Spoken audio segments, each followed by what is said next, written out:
that the material I had would have bored you guys. I believe the material I have for y'all is gonna be way, way better. I have five things here I want to talk about. We're gonna start out with the Stephen Colbert thing. Shout out to Don Lemon for this. Let's go.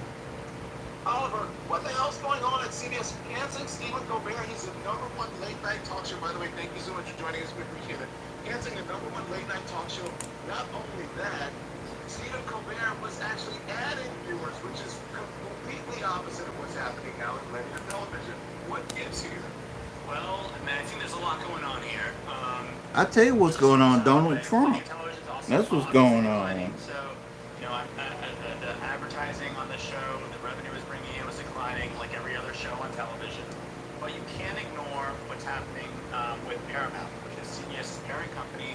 It's being merged with David Ellis and Skydance. We've talked about this before. I think, Don, you and I have talked about the 60 Minutes ramifications, what it's going to mean for CBS News when this merger goes through. But it also is having an impact on late night, and that's because I believe David Ellison and Skydance, they want to remove what they consider to be liberal taint on, at the network. And so that's going to manifest in It's changes to politics, ladies CBS and News. gentlemen. You're seeing some of the beginnings of that. We reported first over at Status that David Ellison was in talks to bring Barry Weiss and have her in a high-ranking position at CBS News. But also, if you wanted to eliminate the idea of CBS I'll be News, right back, y'all. Stephen Colbert is the person you have to get rid of, right? Because every single night he's going on air and he's needling Donald Trump. And Donald Trump can't stand him. Donald Trump has called for him to be fired. And we know that the Sherry Redstone, I hope, controls Paramount, and David Ellison, they're willing to do what it takes to get their deal done. So they paid $16 million for this CBS 60 Minutes lawsuit to go away, and it wouldn't be difficult to assume or guess that maybe getting rid of Stephen Colbert might have been part of that arrangement. Style and substance in the GMC Sierra. It's your percent APR plus 2,600 total value on this Sierra 1500 model. Between putting out fires and managing growth, you don't have the bandwidth to personally train every new hire. You've got a growing team, shifting roles, and evolving systems. But with no trackable training, you are flying blind, hoping people are doing things right with no real way to know until something breaks. Trano replaces that anxiety with certainty. Everyone knows what to do, you know they've seen it, and you've got the receipts to prove it. Whether you're training 10, 100, or even 1,000, Trano lets you remove you from the equation once you've documented your secret sauce.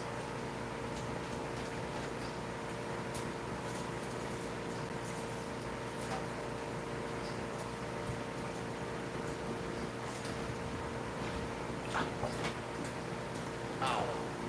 I mean, I know, like, the ad rates are down. I get all of that, but the timing is really weird, especially considering. I mean, they may have just said, look, we are going to streamline Colbert show late night, it's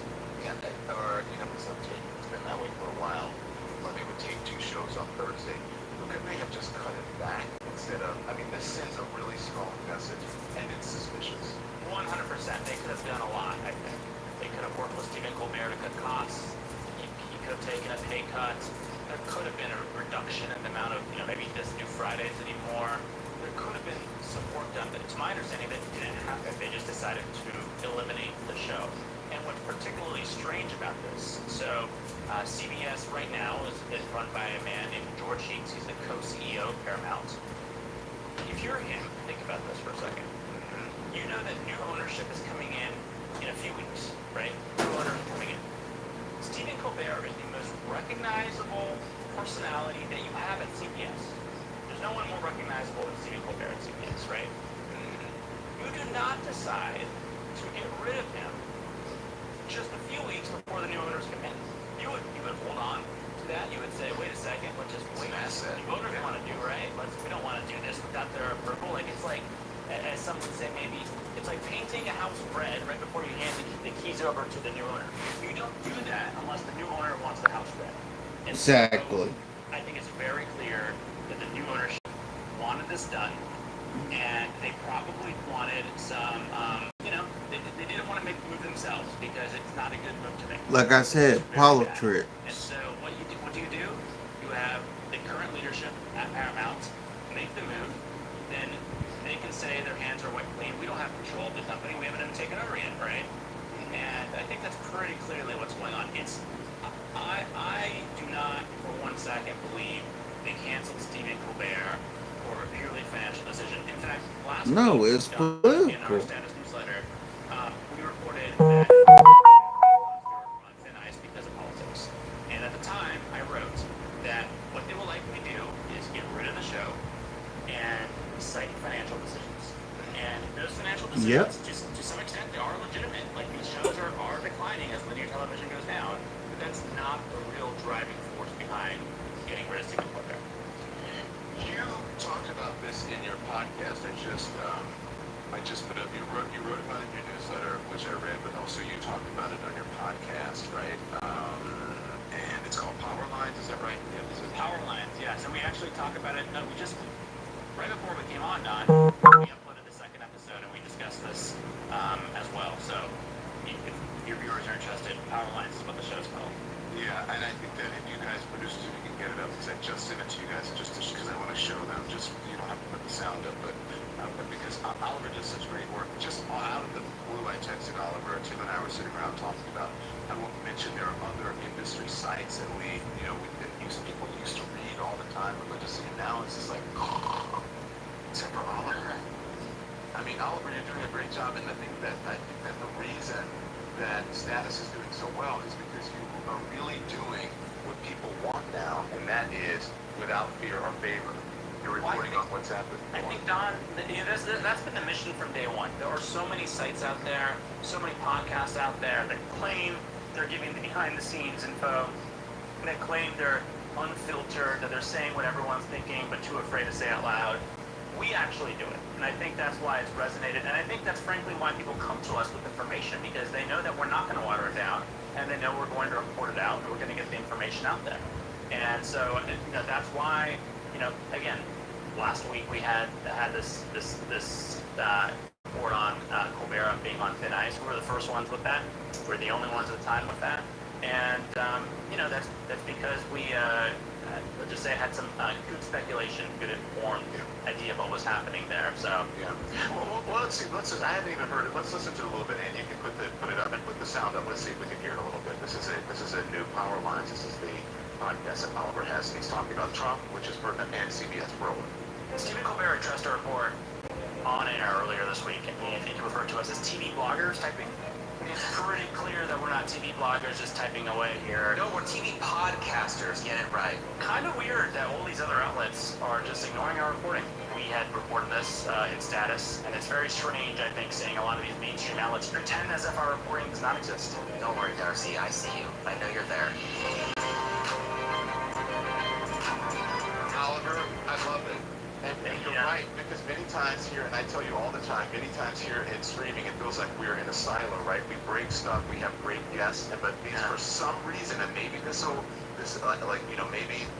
what happened with Trump and Epstein, it's breaking the MAGA spell, I believe.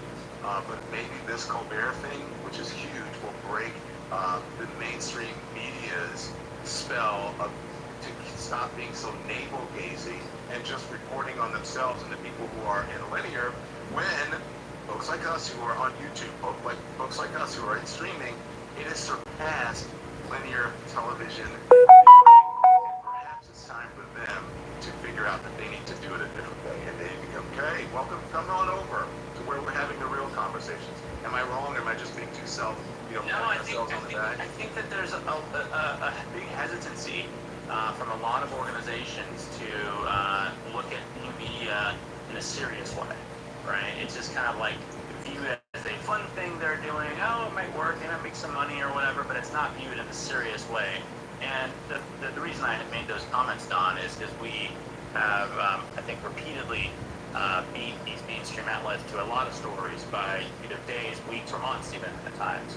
and they are so hesitant to offer any credit. And we link to them all the time in our newsletter. We credit them all the time. And I noticed yesterday, again, we had reported that Colbert was on thin ice with Jon Stewart, who I also he from Paramount last week.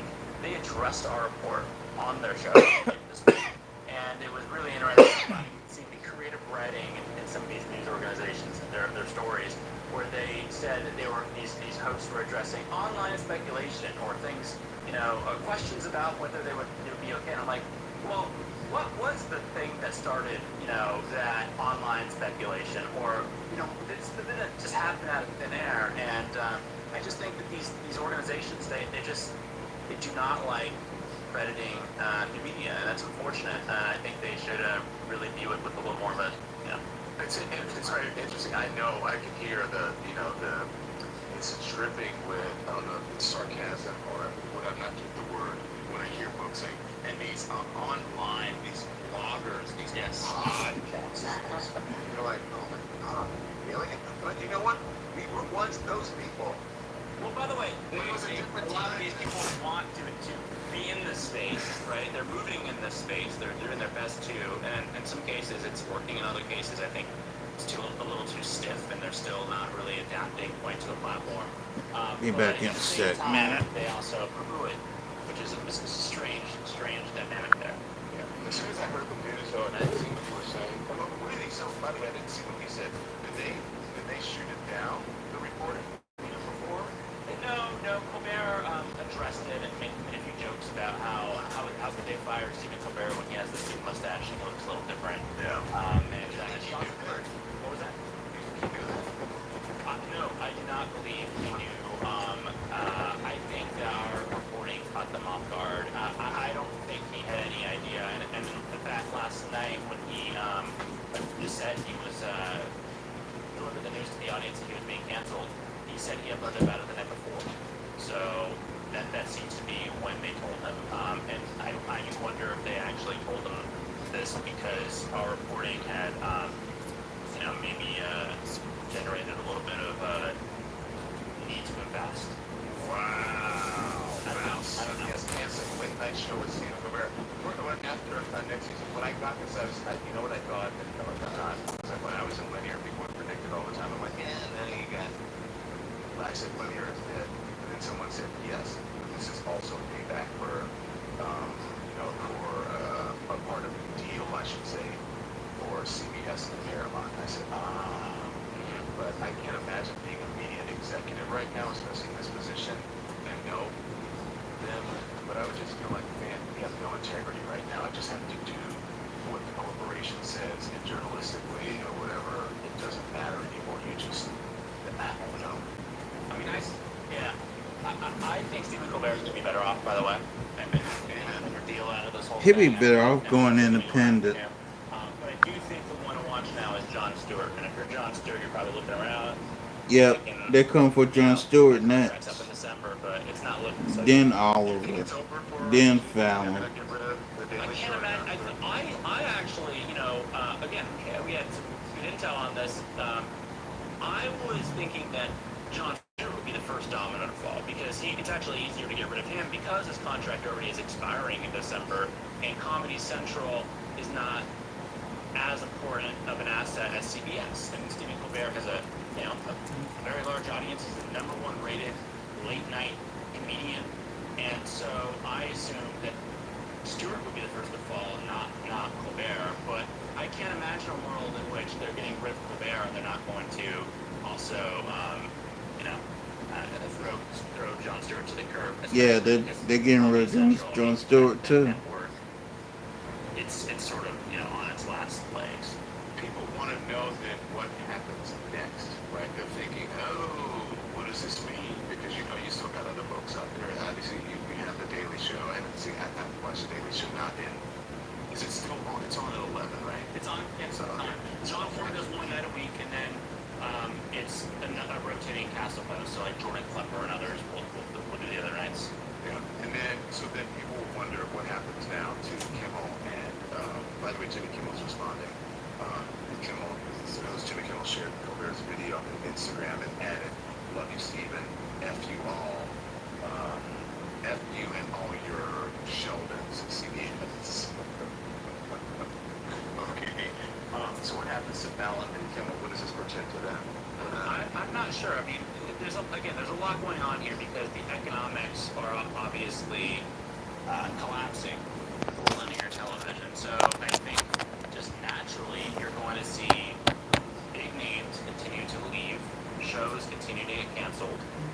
Yeah. it's going to just happen until linear television doesn't exist anymore, right?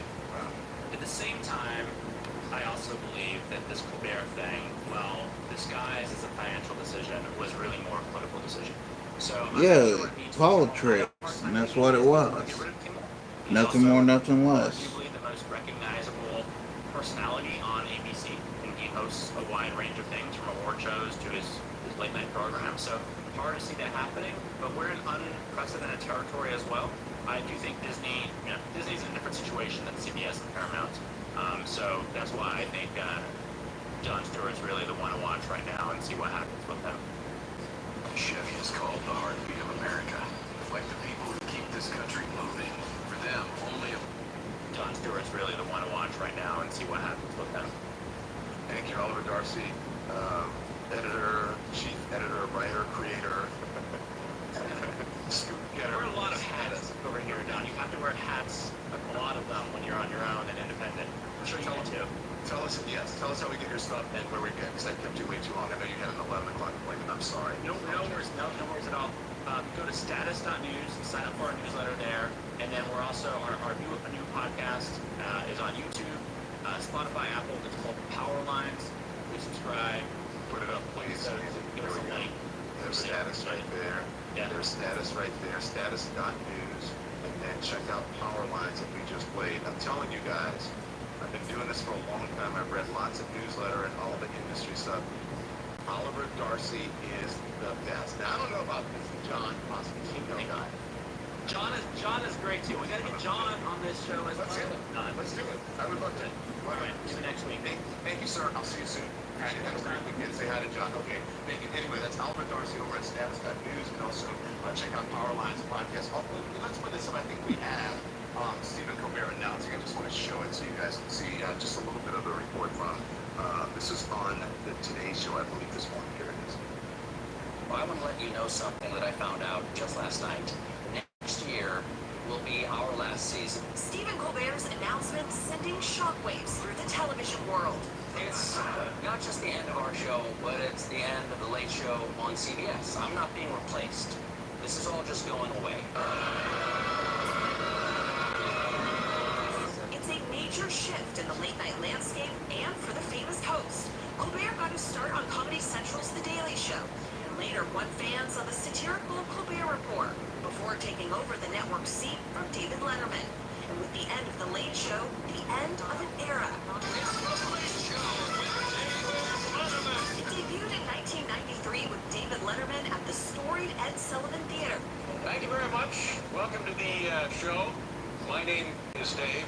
Letterman hosted for more than 2 decades, sparking an intense late-night rivalry with The Tonight Show's Jay Leno, and creating a string of iconic moments, from headline-grabbing celebrity interviews You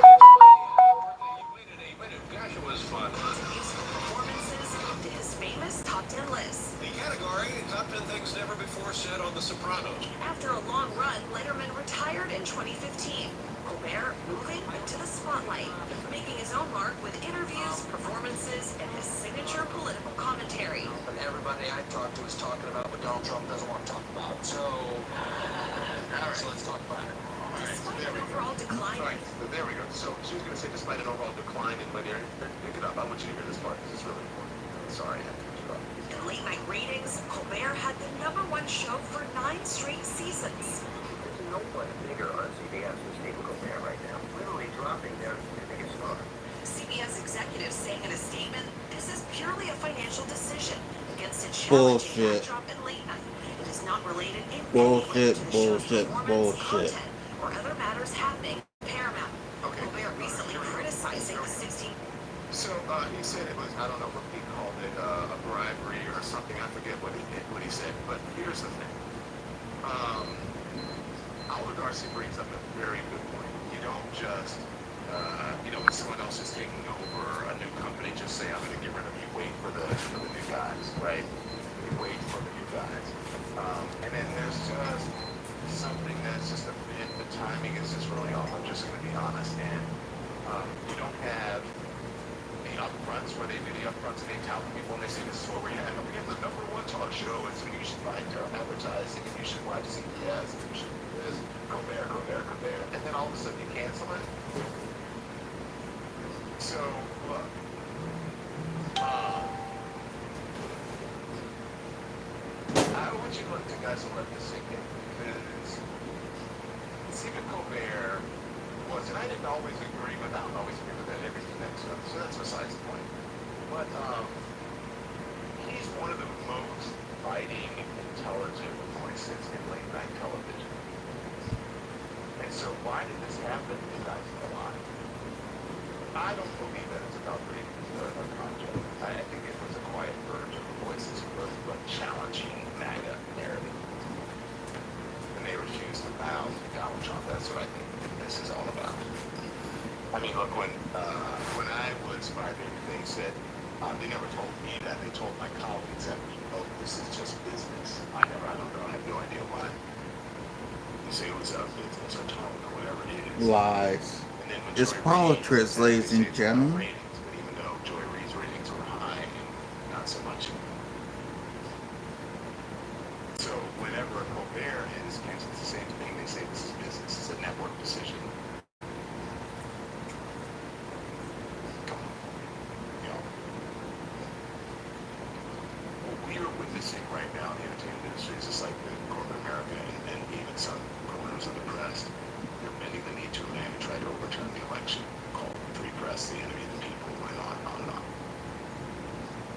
And they see truth as option. So no matter what, like, that's why I say don't ever believe everything that you read, especially everything that's put out there in the press, because it is not necessarily the truth. The networks are able to put out there the narrative that they want. Facts. Have you heard? Reading glasses are outdated. A new technology for the elderly. Nothingness is here. They want. And whether you like it or not, Dawn, you were at one point part of that narrative.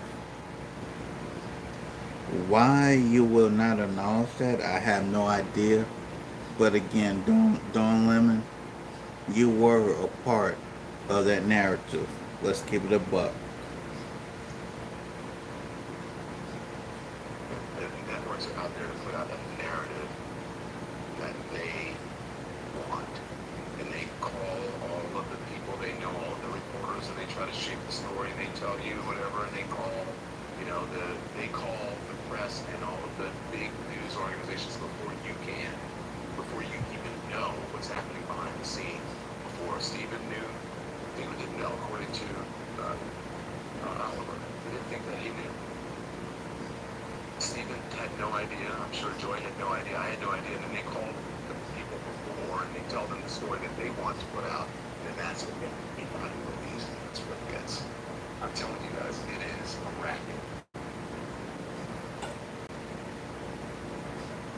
And it's shameful.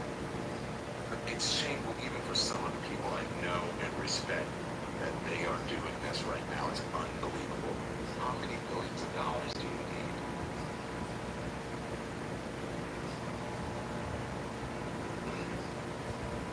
So you have, let's see, Charles is gone from the New York Times. Joy is gone from MSNBC. I'm gone from CNN. Stephen Colbert is gone from late night. Jon Stewart is on the rocks. And the folks that you see now, and then there are others. Katie Fang is gone. Jim Acosta is gone. And these aren't people, when I say these aren't anti-Trump people. No one is, I don't believe any of these people are anti-Trump. I think these people were anti-truth in journalism. No, Joy Reid was anti-Trump, Dawn. Let's keep it a buck. Pro-truth journalism. Dawn, you're being disingenuous. Joy Reid was very much an anti-Trump person. Let's keep it a buck, okay? Tell the truth, shame the devil. Integrity and democracy. And so perhaps that put them in the realm of being anti-Trump, because that Trump is not about any of those things. Trump is about himself. Trump lies all the time. Trump is about insurrections. Trump is about grifting. Trump is about criminality. Remember, he's convicted. And so, I guys, it was so, people were so like caught off guard when it happened to me because I was sort of a canary in the coal mine, and they built up all of this shit around it to try to make you believe that, oh my god, this is done, this needs that, these difficulties, all that. It was all bullshit. That's a business decision because they want their views, the corporation, they want their views elevated in profile, and they don't want people negating something that they want to be they want their reality to be your reality. And you see, even now, if you look at the magazine, sometimes I read New York Magazine and I'm like, what's happened to New York Magazine? New York Magazine now, when I read it, I feel like I should be a 20 or 30-something-year-old white girl living in the village of New York. Otherwise, I just don't relate. I'm like, what is this magazine even about? That's just one, like, so I don't even watch cable because I can't relate. Tim and I we were turned on the morning show. It's like, oh, let's see what happens before people are like, my God, this feels so old. Like, just the format is so old and so stained and it was so boring. And then we were watching, and finally, one of the morning shows we were watching was Simone Sanders, and then we were like, God, this is just so vanilla, bland, and anodyne. And then Simone Sanders popped up, and there was energy. We said, oh, well, at least she is interesting. She has something to say. They're getting rid of all of the talented people who you want to watch, whether you like them or not. They're getting rid of all of the people who are interesting, who are talented, who, for some reason, you don't know what it is, they call it je ne sais quoi, whatever, but you want to watch them. I don't know anybody on any channel now that I am dying to go watch at a certain hour every night. I mean, just a person. I mean, obviously Rachel still has that, but she's not even on every night. There's no one, you know, folks used to say, oh my God, I would set my VCR for you and Chris every night, and then now I don't anymore, and I get it. And then people who didn't even like us or agree with us, but they knew there was some authenticity there, and there was something that was interesting about the people who were delivering the information. Now there's nothing interesting. I don't find someone who has a nice haircut interesting. I'm sorry. I don't find someone who wears, 3-inch false eyelashes interesting. I just don't. I don't find someone who has a head full of synthetic hair interesting. I just don't. I love that Simone Sanders has the guts to be bald and beautiful on television. I don't get it. And they just say, well, it's because people are tuning out, because people are cutting the cord. Yes, that's true, but it's also because you're not doing anything that's interesting or authentic. You're still doing the same format that you've been doing. Exactly. Of news, cable, and broadcast. Exactly. And you're also... Your butt hurts because you don't have one of these. I mean, if you're driving for hours every single week, you might as well get something that makes you... You're also bowing to someone who's not even a good person, who doesn't even believe in America and democracy and all the things that we're supposed to be about. He doesn't even believe in that. Someone who is a criminal, someone who is an adjudicated abuser of women. Like, I don't... Okay, Dawn, we get it, Dawn, we get it. You about to start doing too much. Let's go to some nightly news stuff. Come on, phone. Lord. Give me a second, y'all. Give me a second.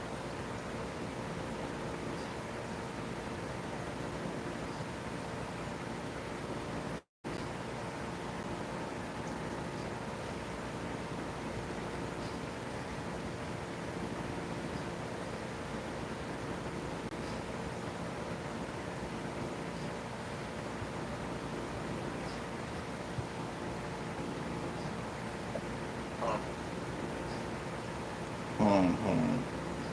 And these are two women talking about Stephen Colbert. 4 people now have mentioned it in the chat, and I just Googled it to confirm. CBS has canceled Stephen Colbert's Late Show. I am literally, oh my God, shocked. I am in shock. Wow. Like I'm like having, I was like, I actually can't not say something right now because like there's a conversation happening in the chat right now about it, being like, oh my god, I know, yeah, it's Just so that people understand, like, Michelle's dream job in life was working I'm on like- the Colbert Show. yeah, like I'm actually like, Like, I can't believe, and this is, you know what this is a direct result of. This is a direct result of what's happening at CBS and the fact that CBS is capitulating to the Trump administration. And Colbert has been one of the most effective, most biting, smart critics of Donald Trump and his everything for the last 10 years. That I'm sure that there Hold was on, pressure y'all. put on them to cancel Colbert. Because you cannot tell me that Colbert wasn't getting This reviews is or wasn't politics. successful or his ratings were tanking. That's bullshit. I'm, yeah, they're saying it's a financial decision. Yeah, I bet. Oh, I bet it was a financial decision. Why, because you're giving how much money to Donald Trump? They're only giving $16 million to Donald Trump, but the financial part of this is they were threatened that their merger with Paramount Skydance wouldn't be approved by the Trump administration unless we did this. I thought you were going to say they were canceling 60 Minutes. Well, I wasn't expecting Colbert, but I wouldn't be surprised if 60 Minutes was next. Listen, Just disgusting. I'm just looking at the news. Yeah. And it says, well, because, you know, Paramount owns Comedy Central. Right. Oh, they're going to come for John Johnson. So, right, it says the Paramount Comics, Colbert and Stewart, are sharp critics of 60 Minutes deal. So they have been extremely vocal Yeah. about what CBS has done to bend the knee to Donald Trump and his authoritarian threats. So as the anchors of 60 Minutes, people like, I'm telling you, 60 Minutes is back. 2 days ago, Deadline says Stephen Colbert rips on Paramount's big fat bribe. Yeah, that's what he called it, a big fat bribe to settle Donald Trump's CBS 60 Minutes lawsuit. Let me just say, yes, and I've been very vocal about this to every employer that I've had in the last however many years. My white whale of a job was to go work for Stephen Colbert. Like, that was my dream job. Doing what? I don't know. I actually don't even care. I would go get that man's coffee. I love Stephen Colbert. When I first moved to New York City, I went to go see a show, a Tom Stoppard play, and my best friend and I were sitting in like the fourth row or something, and we turned to our right, and I go, oh my God, it's Stephen Colbert. And he was sitting with us and his wife. And then about a year and a half later, when he spun off from the Daily Show to do the Colbert Report, it was like somebody I went to college with, it's a long story, but I became friends with a guy named Mark Malkoff, who is the audience coordinator for the Colbert Report. I was on one of the very first shows that Colbert ever did. That's cool. And I ended up, because, you know, Mark became just like a friendly acquaintance. Yeah. And I lived in the neighborhood. I went to go see the Colbert Report more times than I can even tell you. Like, and I like sitting backstage. I brought my parents. I went many, many, many times. There was one time, in fact, that I sat in the audience when nobody else was there yet, and when we still do the feed from, you know, Jon Stewart would do the feed, and they talk to each other, have the banter, and then Colbert would do the show. Right. He was filming that, so we were sitting there, and it was just me and my friend and like nobody. And he walks up to me, and he comes to me, he's like, hey guys, what are you doing? Where are you from? Whatever. And he was like, I want to be an actor. And we talked about theater. We talked about musical theater because you know, our love for musical theater. And I just want to say, I'm really upset about this right now. Actually, Why didn't you ever try to work for him then? Why didn't you say, I would love to work for you? because my life was on a different path at that point, and then then I had a different path, and I still thought I was going to be a famous actress, which didn't happen, which is fine. I'm fine with that actually. But Stephen Colbert, everyone that I have ever spoken to who has worked with him, who has known him, says that the man you see on TV is exactly the man who he is in real life. He teaches Sunday school every Sunday, still, to this day. He is a devout Catholic. He loves his family. He suffered tragedy very similarly to Joe Biden. That's why they have the kinship that they they have the kinship over that tragedy. And you know, I just want to, and you know, Alex, the Alex Trowbridge, who works with us, he makes some of our rapid response videos with us, worked for Stephen Colbert as well. This is him on his birthday, you know, and Alex hasn't worked for Colbert in, you know, quite a few years. Yeah. He's the kind of person like that he forges these kinds of relationships with people for years and years because he's a good person. Yep. And he's extremely talented. He cares deeply about this country. Yep. And he's been able to tell the stories of this country and his ways of the way that he feels about it through comedy and through satire. North Carolina. South Carolina. Yeah. One of the Carolinas. I think it was South Carolina. Yeah, Charleston, South Carolina. His name was Stephen Colbert, and it became Colbert. But anyways, I just want to give some respect to him just because he's an extreme. It's just like very shocking. It's very shocking to hear, and I can't imagine. You know, listen, when Apple was running Jon Stewart's show, they didn't like some of the things that he was saying, and they tried to censor him, and he told them to basically go kick rocks. So if Paramount tries to come for Jon Stewart, the two of them, Jon Stewart and Stephen Colbert, let me just tell you right now, yes, they're getting older and like, but not that old. They still got a whole lot left. Oh, listen, if they do that, there are enough platforms and venues now where it is not an incentive anymore to get canceled from broadcast. So I expect that they would find a home somewhere else. Oh, absolutely. They're not going away. They're not gonna. They may think that this is gonna silence them, but they're both wealthy enough where they don't need the money anymore.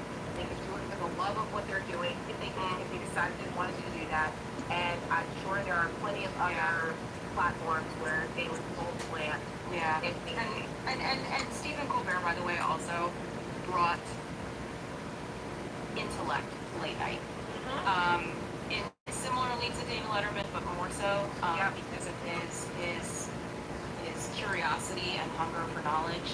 And it was the kind of show that Misty Copeland would dance live to Yo-Yo Ma playing next to her, and it was like that's the kind of show that he produces. That John Baptiste, you know, got his name. Like that's how John Baptiste started his like big career was on he was the music director, band leader, and by saying that I got married at the Edison Ballroom on 47th Street in New York City in November of 2015, which was just a few months after Stephen Colbert went to CBS.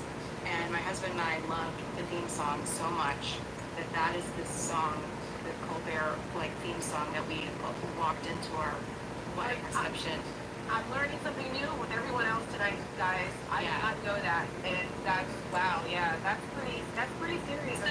So I just, you know, yes, I'm a fan, but it's more than fandom. I just have a deep respect for him, and always wanted to work for him. And this channel here is called the Cynical Project. Go ahead, check them out. In a broader spectrum, like this is another sign of the authoritarian fascist takeover of this country is bleeding into the culture and the things that we love and entertain us and make us who we are. And that is why culture and the arts is such a huge. And everything she's saying is facts. Again, they won't say that this is a financial move. No, it's not. It is strictly a politic by Donald Trump. Nothing more, nothing less. And I'm going to let this play out, and then I'm going to go to TYT. Part of what is happening, and it's not anything that we should ever ignore.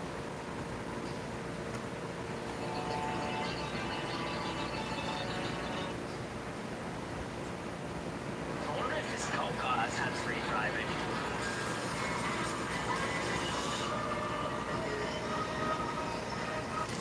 It didn't, but my sketches slip into completely hands-free. I just When you start squashing the comedians and not allowing comedians to make fun of our leaders, we are heading into a dictatorship very fast. Big news from the world of late night stunned a lot of people. Stephen Colbert came on his show open last night and said it's over. By the timing of this,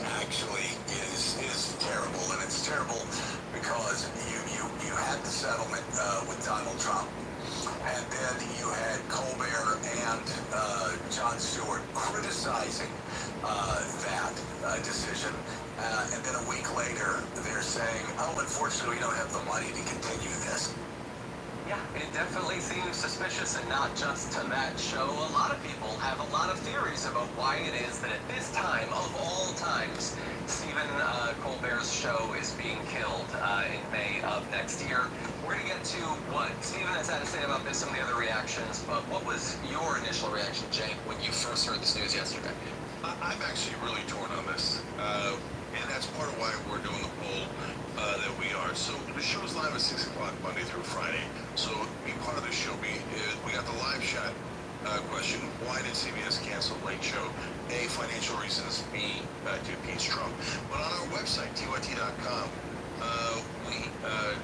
appeasing Trump is much more likely to win, of course. But we have a little bit longer version of it that I like a little bit better. To get their merger approved, A. B, because the show wasn't making money anymore. C, Stephen Colbert called them out on air. We're going to tell you about that. Yep, talk about it. And executives do not like that, generally speaking. And then all of the above. I'm leaning towards all of the above for reasons that I'll explain in a minute. But John, Yeah, and I understand why the executives wouldn't like it being pointed out that they gave a bribe to the president, but I've always thought a great way to avoid that is to not bribe the president. Exactly. I mean, It's easy. Don't write the check. yeah, if Colbert had like a gratuitous insult of a random executive, hey, the VP of Human Resources is ugly, you'd be like, okay, yeah, you can take offense at that, Yeah. right? But after you give an obvious $16 million bribe to the president, your top comic is likely to point that out in his skit, right, or in his monologue in that case. So, of course, that's literally part of his job. Exactly, and it's what he's been doing for a very long time. But that's it. When we go to Stephen Colbert last night on his show, he announced, I'm not being replaced. This is all just going away. And I do want to say that the folks at CBS have been great partners. We get to do this show for each other every day, all day. And I've had the pleasure and the responsibility of sharing what we do every day with you in front of this camera for the last 10 years. Now, bear in mind as we start to evaluate why this might be, The Late Show was the most watched late night show at the 11:35 p.m. hour in terms of total views in the second quarter of 2025. And CBS being very clear that it has nothing to do with anything except raw business, saying it's not related in any way to the show's performance, content, or other matters happening at Paramount. Our admiration, affection, and respect for the talents of Stephen Colbert and his incredible team made this agonizing decision even more difficult. But that statement, I think, it's really suspicious to a lot of people because it has nothing to do with the performance of the show, but it's just financial. The Lies. performance of the show is good. Now, that doesn't mean that it's bringing in a ton of money necessarily, but it's weird to say both of those. I mean, if you're canceling a show just for the money, then the performance clearly was a problem. And then to add in, or other matters happening at Paramount, I mean, as we're going to get into, I think people can fill in the blanks pretty clearly. Donald Trump. And so they're trying to do this merger with Skydance. And so Donald Trump gets to basically say whether that happens or not. I mean, in a rational presidency, it would be some semi-independent agency. And President Obama, President Biden never would have weighed in on that sort of thing. But Trump 100% will. And so that makes people really suspicious about this, considering especially that the Paramount bribe that happened just a couple of weeks ago. And so, look, admittedly, ad revenue on late night television has been trending down, and those ad spots are now worth less than they used to. It's, people are watching streaming services and vertical video and all sorts of stuff.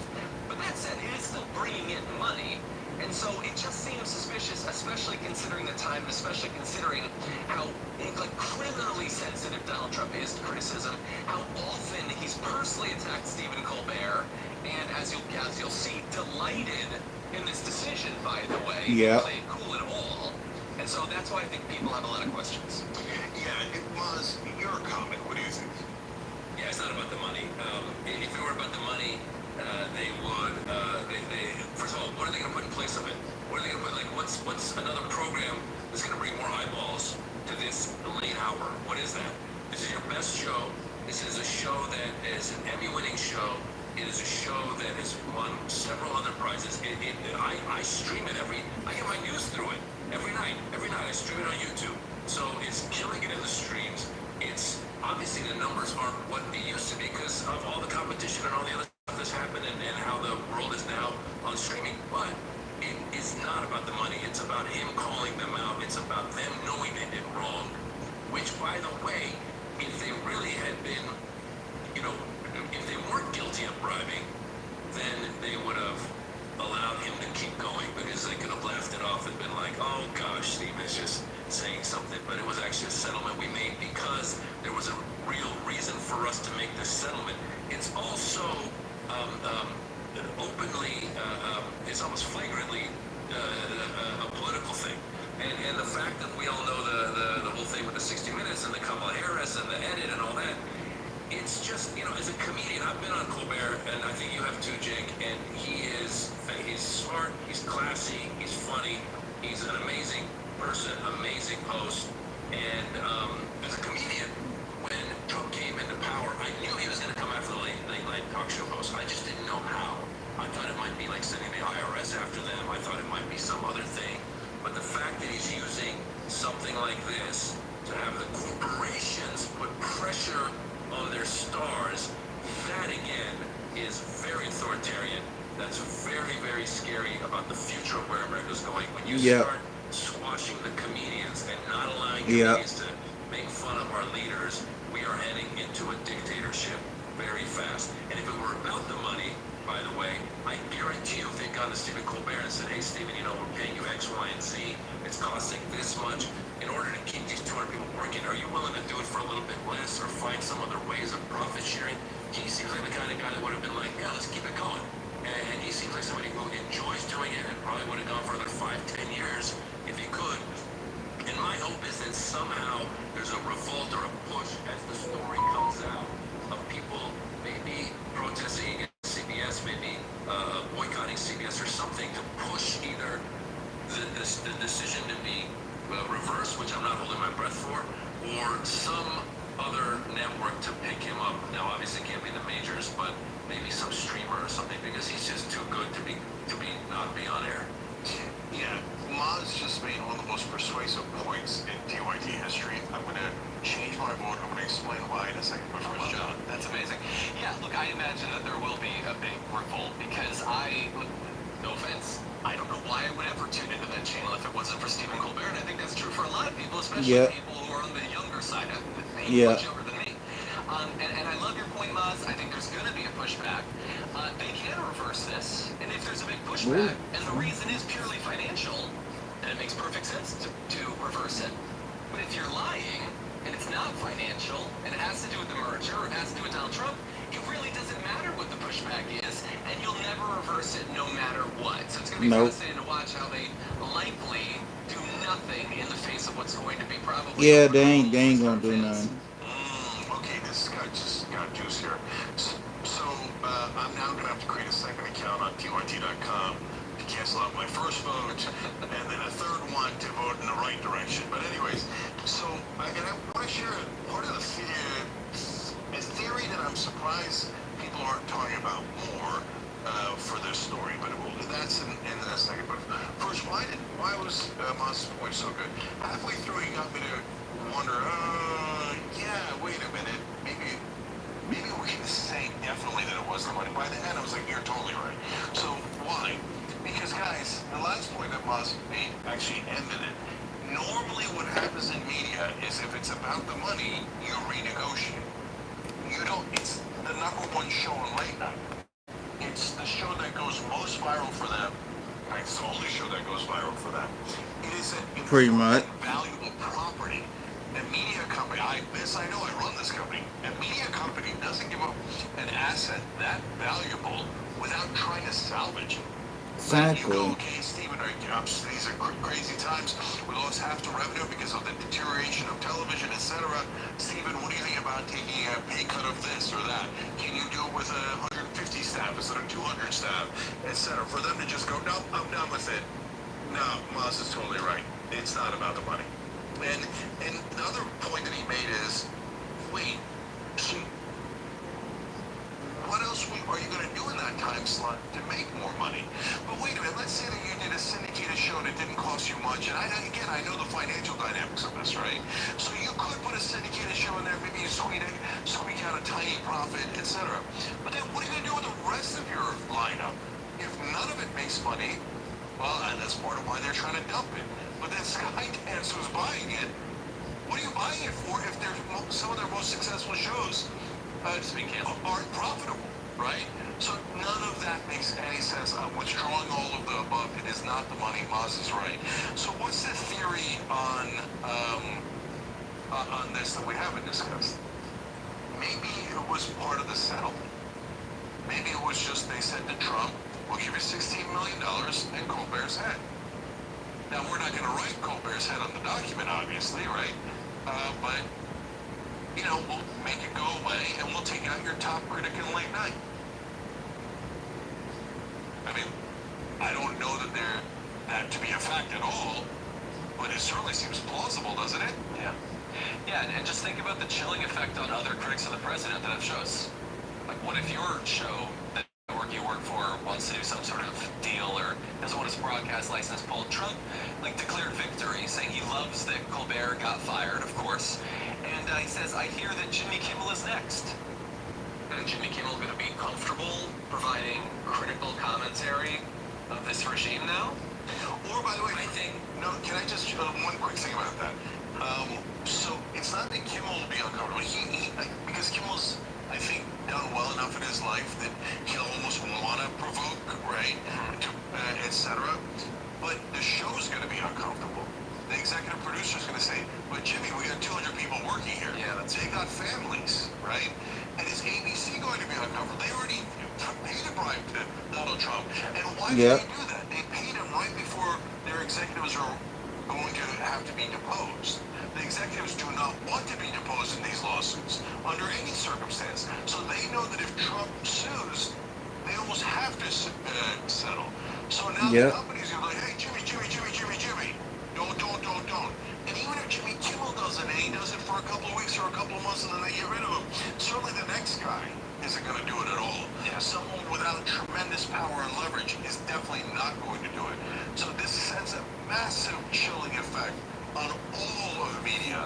Do not criticize politicians. Your career will be ended. Yes, I think we got two powers going against each other. You have the comedians who are going to want to lean in now and make more fun and criticize Trump more, whether it's on social media, on television, whatever it is. Then you get the corporations who are going to fear whatever comes from Trump and the way he bullies using the government, and that might lead to Instagram saying, oh, one of our new policies is no making fun of Trump because we don't want to lose X, Y, and Z license or we're trying to buy this other corporation. So right now, I think it falls on comedians to lean in more and more. That's what the reason we're comedians is because we like to poke the bear, and we should poke the bear. And as scary as it might be, we got to do it because we need to keep exposing this because we need to have Stephen Colbert's back in this situation. Exactly. And, it's a heartbreaking day to see what's happened. And I personally, I remember doing shows in Egypt, and I think it was like 2007, 2008. That's when Hosni Mubarak was still the president. And when we got there, the promoters asked us, they said, do any of you guys have a joke about Hosni Mubarak? And we're like, no, we don't. And he goes, good, because we got a call from the Ministry of Information saying the comedians cannot do any jokes about Hosni Mubarak. And as a matter of fact, a couple months before we got there, some journalist had written an article where he said Hosni Mubarak was looking old these days, and they threw him in jail. So we are now closer to Egypt under Hosni Mubarak than we are to a democracy. Yeah, I got to build off of that because that's such a good point. Because in Turkey, they did the same. Erdogan does it all the time. The current president, he's been slowly killing off democracy. And they did a cartoon about him. Fandom, okay? And then sometimes we'll arrest comics who make jokes about Erdogan. He sued something, I forget if it was a German government or a German publication, for running a cartoon about it. Like, and by the way, I shouldn't give Trump any ideas. That's going to sue the whole world, right? But if you're on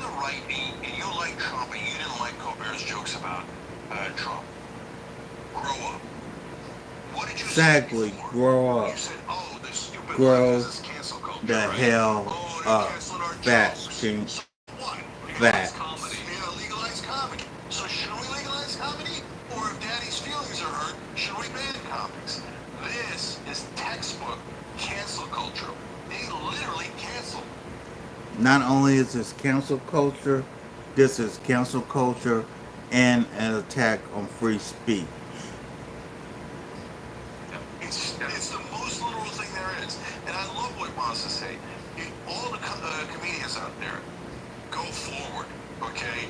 I mean, hashtag stand with Colbert and make the dirtiest, best jokes you got about Trump and do it again and again and again. Exactly. Or hashtag the North remembers. Okay? But whatever it is, comedians, this is Trump challenging you more than anything on the left ever challenged you, saying if you tell jokes about politicians, we're going to take away your living. You should not stand for that. Do not stand for it. Fight back. Every time you ring the bell below, an angel gets his wings. Total. Here we go, I ABC finally fixed News. my ring doorbell and switched to safe doorbell, and I honestly wish I had done this way sooner. Here's what blew me away. First, the motion alerts are. Tonight, several developing stories as we come on the air. A driver plows into a crowd outside a busy nightclub. Dozens sent to the hospital. Millions brace for dangerous storms and flash flooding. And new details of the deadly explosion that killed 3 LA County deputies. First, the chaotic scene outside a popular East Hollywood nightclub. A gray Nissan Versa slamming into a crowd. 30 people injured, one in critical condition. Los Angeles police say it was intentional. People dragging the driver out of the car. Officers say he was beaten and then shot. First responders rushing to the scene. What we're learning tonight about 58 million Americans bracing for flooding or dangerous heat. Severe storms targeting the Midwest and Northeast. Flash flooding in Virginia, triggering rescues and evacuations. Our weather team tracking it all. The law enforcement community in mourning after the death of 3 LA County deputies in an explosion. What a source described as an old military grenade being moved by the bomb squad when it detonated. The fallen deputies with 74 years of combined experience. Breaking news, the CEO at the center of that viral Kiss Cam moment during a Coldplay concert has resigned. What we're learning tonight. The White House facing mounting bipartisan pressure to release documents related to the Jeffrey Epstein case. New details about the letter the Wall Street Journal says Trump allegedly wrote to Epstein. The president calling the article false, now filing a $10 billion lawsuit. Israel and Syria agreed to a ceasefire. It comes after Israel launched airstrikes and days of sectarian clashes killed hundreds. Superstar Katy Perry's mid-air scare, a brought malfunction as she dangled high above a crowd during a concert. And the WNBA All-Star Weekend. We're in Indianapolis for a preview of tonight's game and why one of the league's biggest stars won't be on the court. From ABC News World Headquarters in New York, this is World News Tonight. Good evening. Thanks for joining us on this Saturday. I'm Wynn Johnson. We begin tonight with a chaotic scene outside a popular nightclub in East Hollywood. After police say a Why driver did they do intentionally this? rammed his vehicle into a crowd. Witnesses Why? reported seeing bodies Why floating did in they the do air. this? 30 people injured, 20 hospitalized. Police and emergency crews rushing to the scene. Reports tonight that the suspect had been escorted out of the Vermont Hollywood music venue and then got into his car, drove away, but made a U-turn and crashed into the crowd.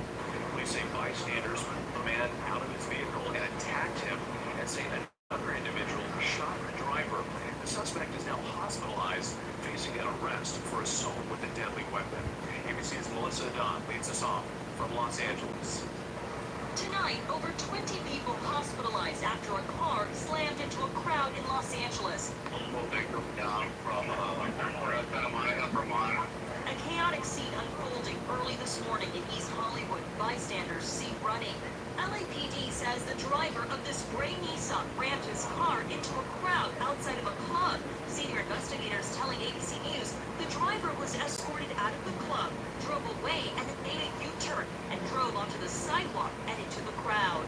Authorities planning on arresting the driver for assault with a deadly weapon. Authorities say the driver injured 30 people, crashing into club goers, valets, and food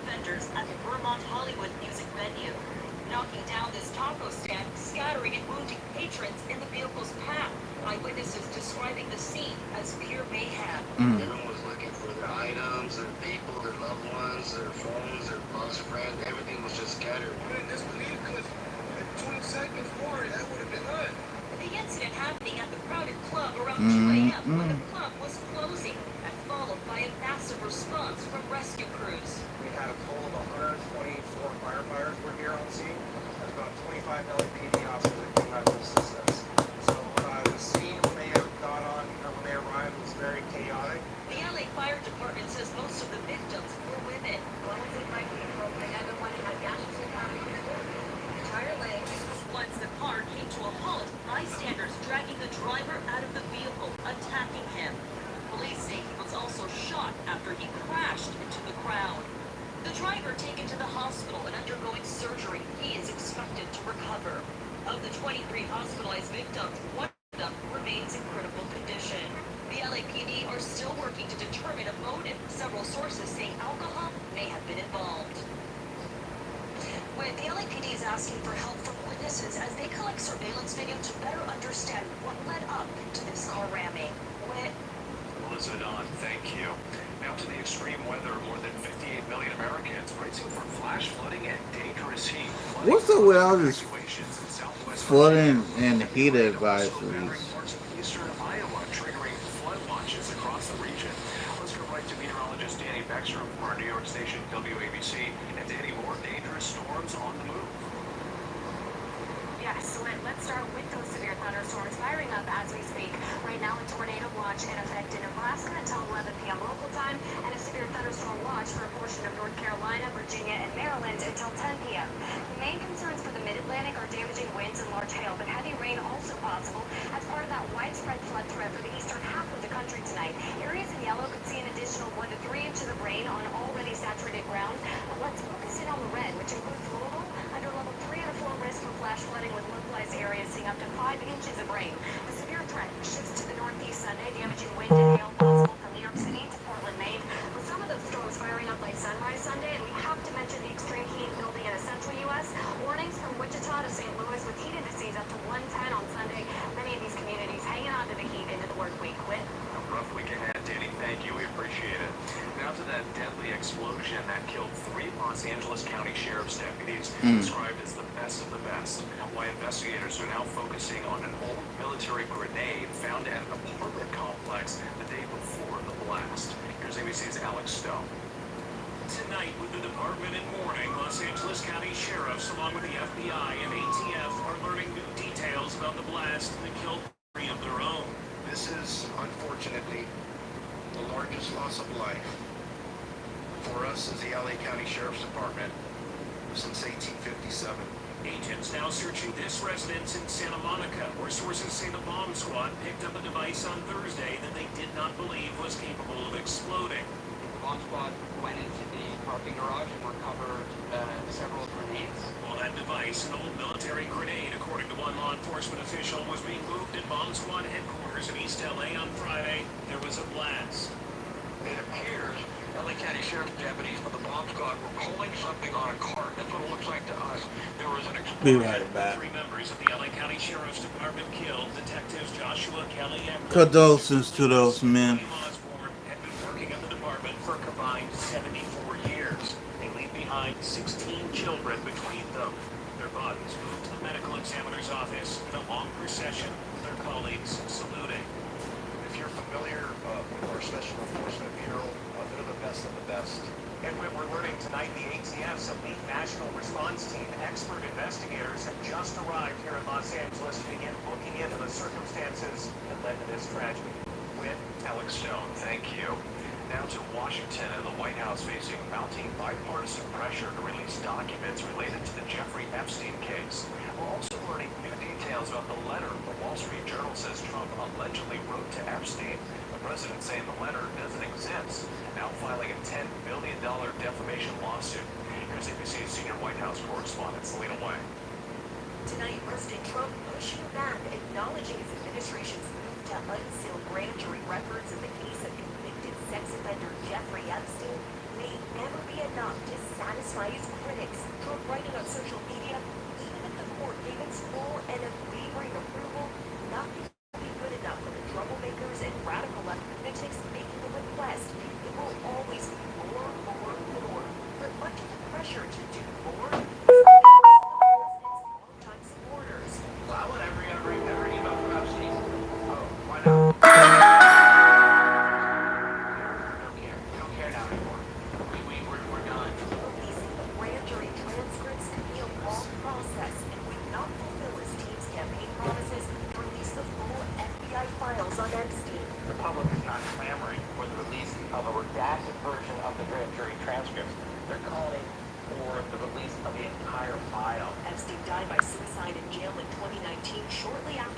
which I don't believe.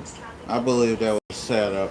Many of Trump's allies, including his FBI Director Kash Patel and his deputy Dan Bongino, pushed Epstein conspiracies for years. I don't trust any story they tell me about Jeffrey Epstein. There is a reason this client list is hidden. Earlier this year, Attorney General Pam Bondi said she had that list.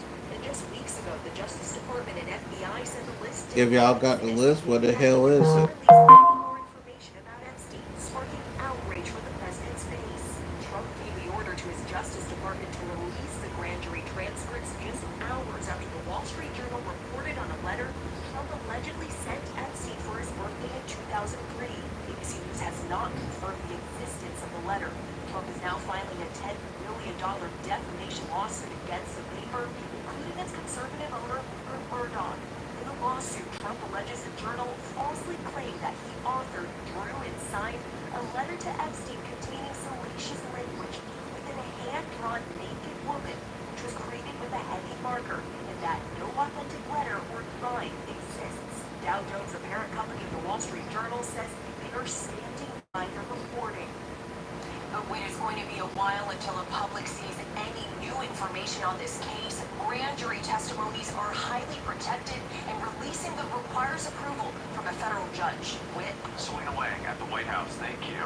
And tune into This Week tomorrow morning. Martha Raddatz speaks with Republican Congressman Tim Burchett about growing calls on Capitol Hill for the Justice Department to release all of the Jeffrey Epstein case files.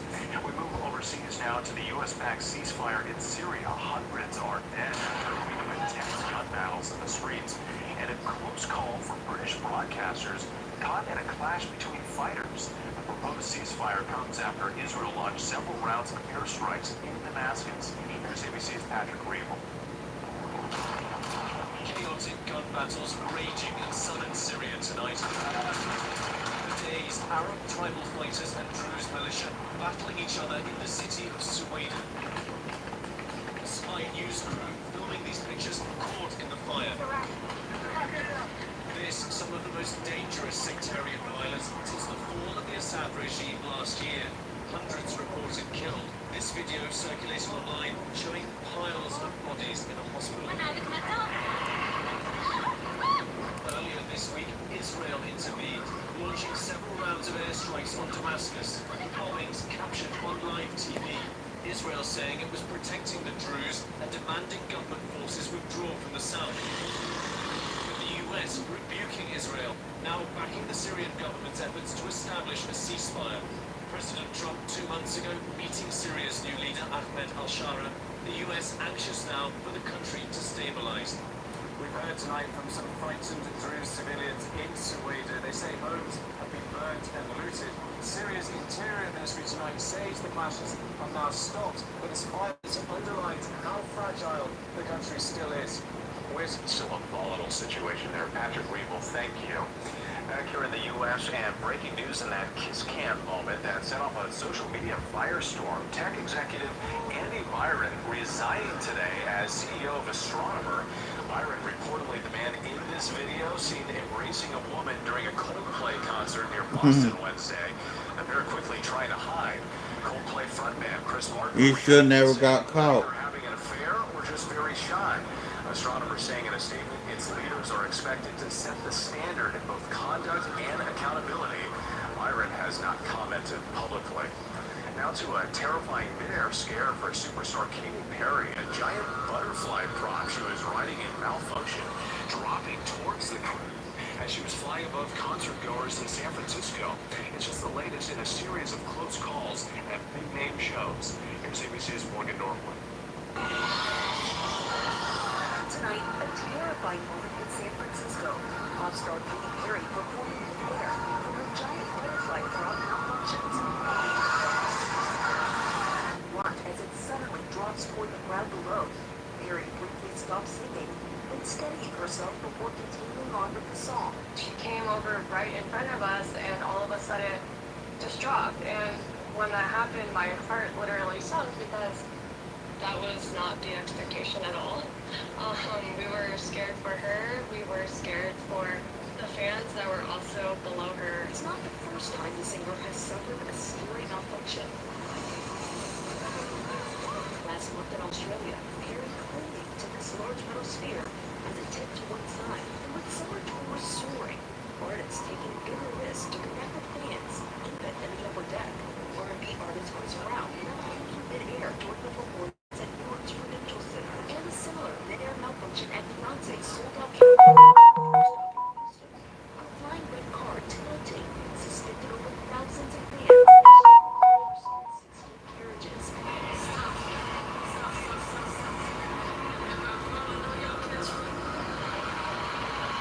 And with Katy Perry was not injured in last night's incident, but certainly these high-flying stunts are raising new questions tonight about concert safety, not just for the performers, but for those thousands of fans below.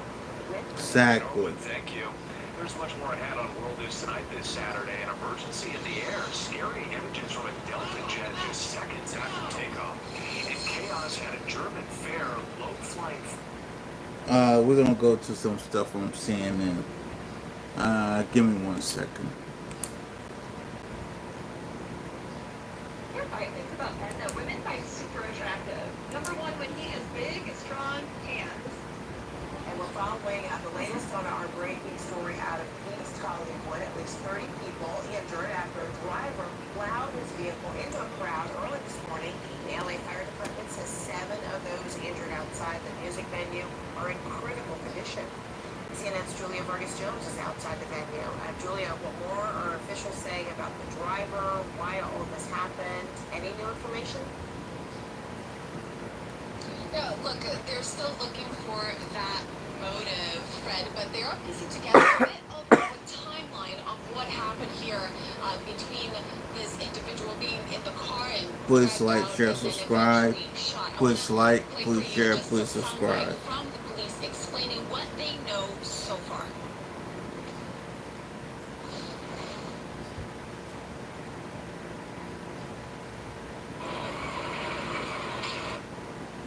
The driver of that vehicle was pulled out and a physical altercation ensued. Bystanders were physically assaulted.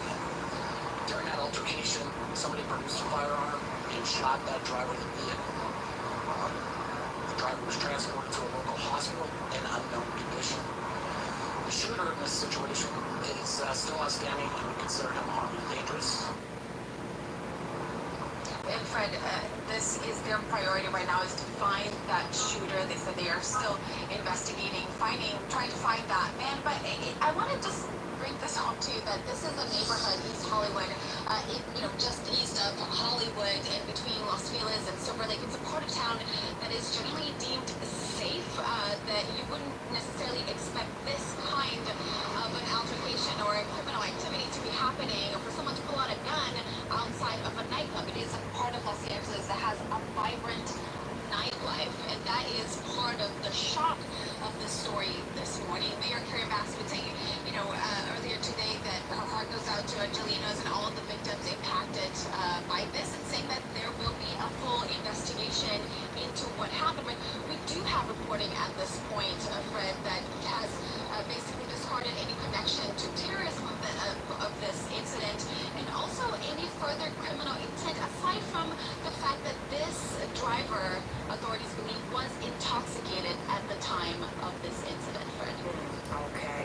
Julia Vargas-Jones, thanks so much. All right, joining me right now for more is Eric Scott, Public Information Officer with the Los Angeles Fire Department. Great to see you. So let's begin with the scene itself. Walk us through what those first responders encountered when they got there. Yeah, as you can imagine, it was a very chaotic scene. So first off, Very. I want to say that our hearts go out to everybody that was impacted by this traumatic event. Fortunately, we responded very quickly. It was a rather distressing scene. As you can imagine, at 2 a.m., it's dark outside in East Hollywood. We just had early reports of a vehicle into a crowd, so we didn't know if it was legitimate or how significant. So, very busy sidewalk outside of a nightclub. Numerous individuals were present throughout that area because you had a taco hot dog stand that people were lined up in front of. You had a valet podium that people were lined in front of. Also, people coming out of a nightclub. Therefore, there was a lot of people when that vehicle went up on that curb and struck a totally of 30 different individuals. Fortunately, there's no structural damage to the building or extrication that we had to pull people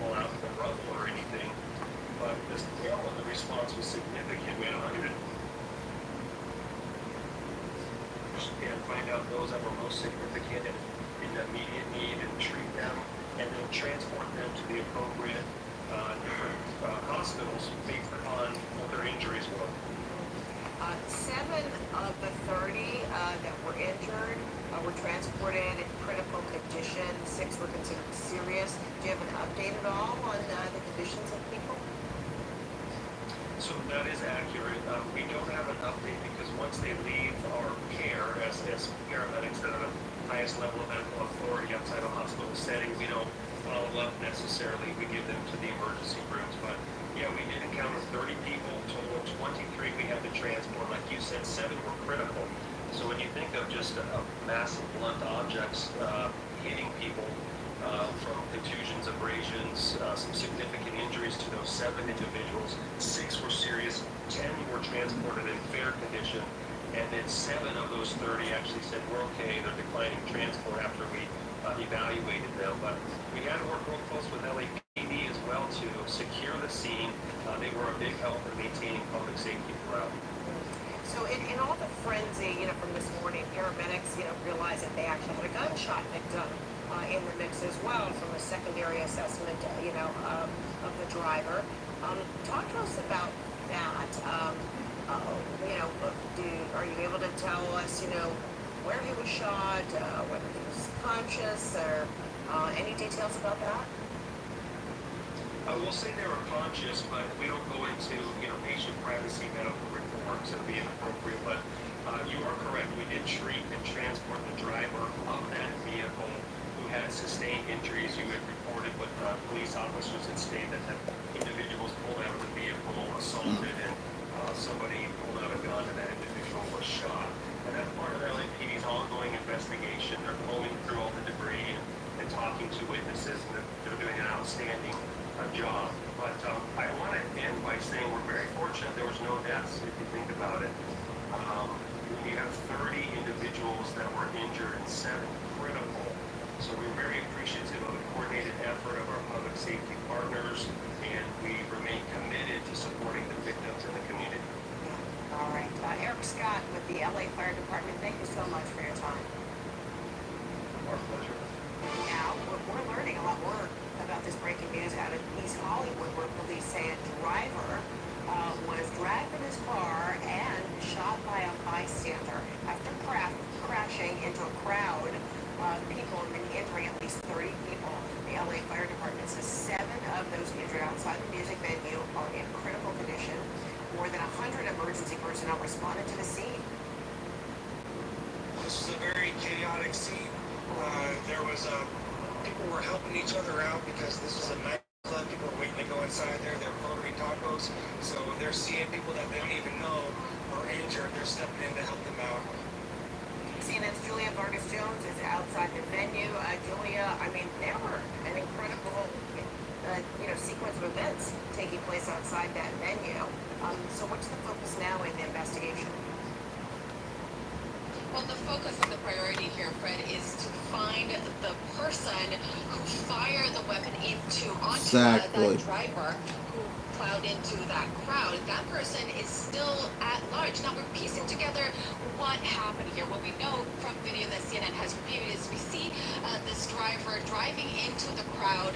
After that happens and he injures more than 30 people, he's then taken out of the car, and that is when we have a fight ensue there. He's punched, he's being beaten by the crowd outside that bar, and then someone pulls out a gun and shoots that driver. That authorities say that person is still at large. He's considered armed and dangerous, but there's more to the situation that police is saying is just peculiar. Take a listen. This is not common at all. I would say in my 18 years as a law enforcement officer in the LAPD, I would say this is first of its kind that I'm aware of. And that, Fred, also goes to just where we are here. East Hollywood, it is a part of Los Angeles that has a lot of nightlife, a lot of commerce, but it's not a particularly violent location where you would expect somebody to pull out a gun during an altercation like that, even if that did happen outside a nightclub at 2 in the morning. Now, we have from CNN's John Miller reporting that says that there's no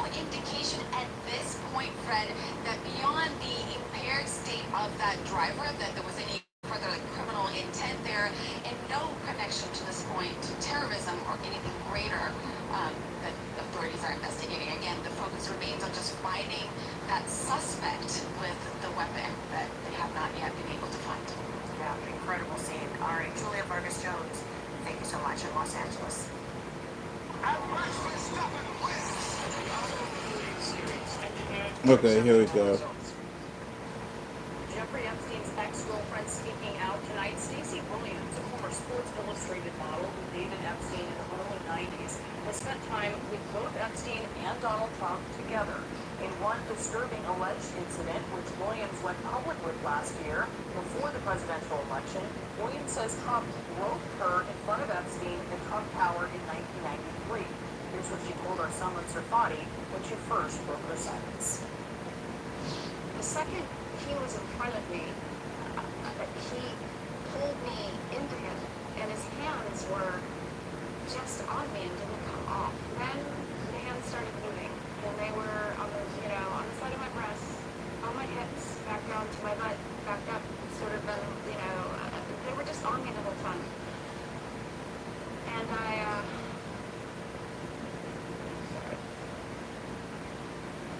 froze. Williams also claimed that Epstein and Trump looked at each other and smiled during the alleged incident, which Williams says she now believes was coordinated and, quote, some kind of weird, twisted game. Trump denied Williams' allegations through his campaign at the time, which said in part, quote, it's obvious this fake story was contrived by Kamala Harris's campaign. And Stacey Williams is out front now to speak out for the first time since the uproar over Trump's handling of the Epstein case. Stacey, thank you so much for joining us tonight. As you know, Epstein is dominating the news once again, and his relationship with Trump is under scrutiny. While you were dating Epstein, can you tell us how close these two men were? They were best friends. I dated Jeffrey for a period of more or less, I think about 4 or 5 months. And the only friend that he would mention every time we saw each other or had a phone conversation was Donald, and he would share a lot of anecdotes, but plenty of anecdotes. And yeah, they were very close, and they were up to no good. And how did Epstein talk about Trump? Sort of what was the quality of those anecdotes and how he described it?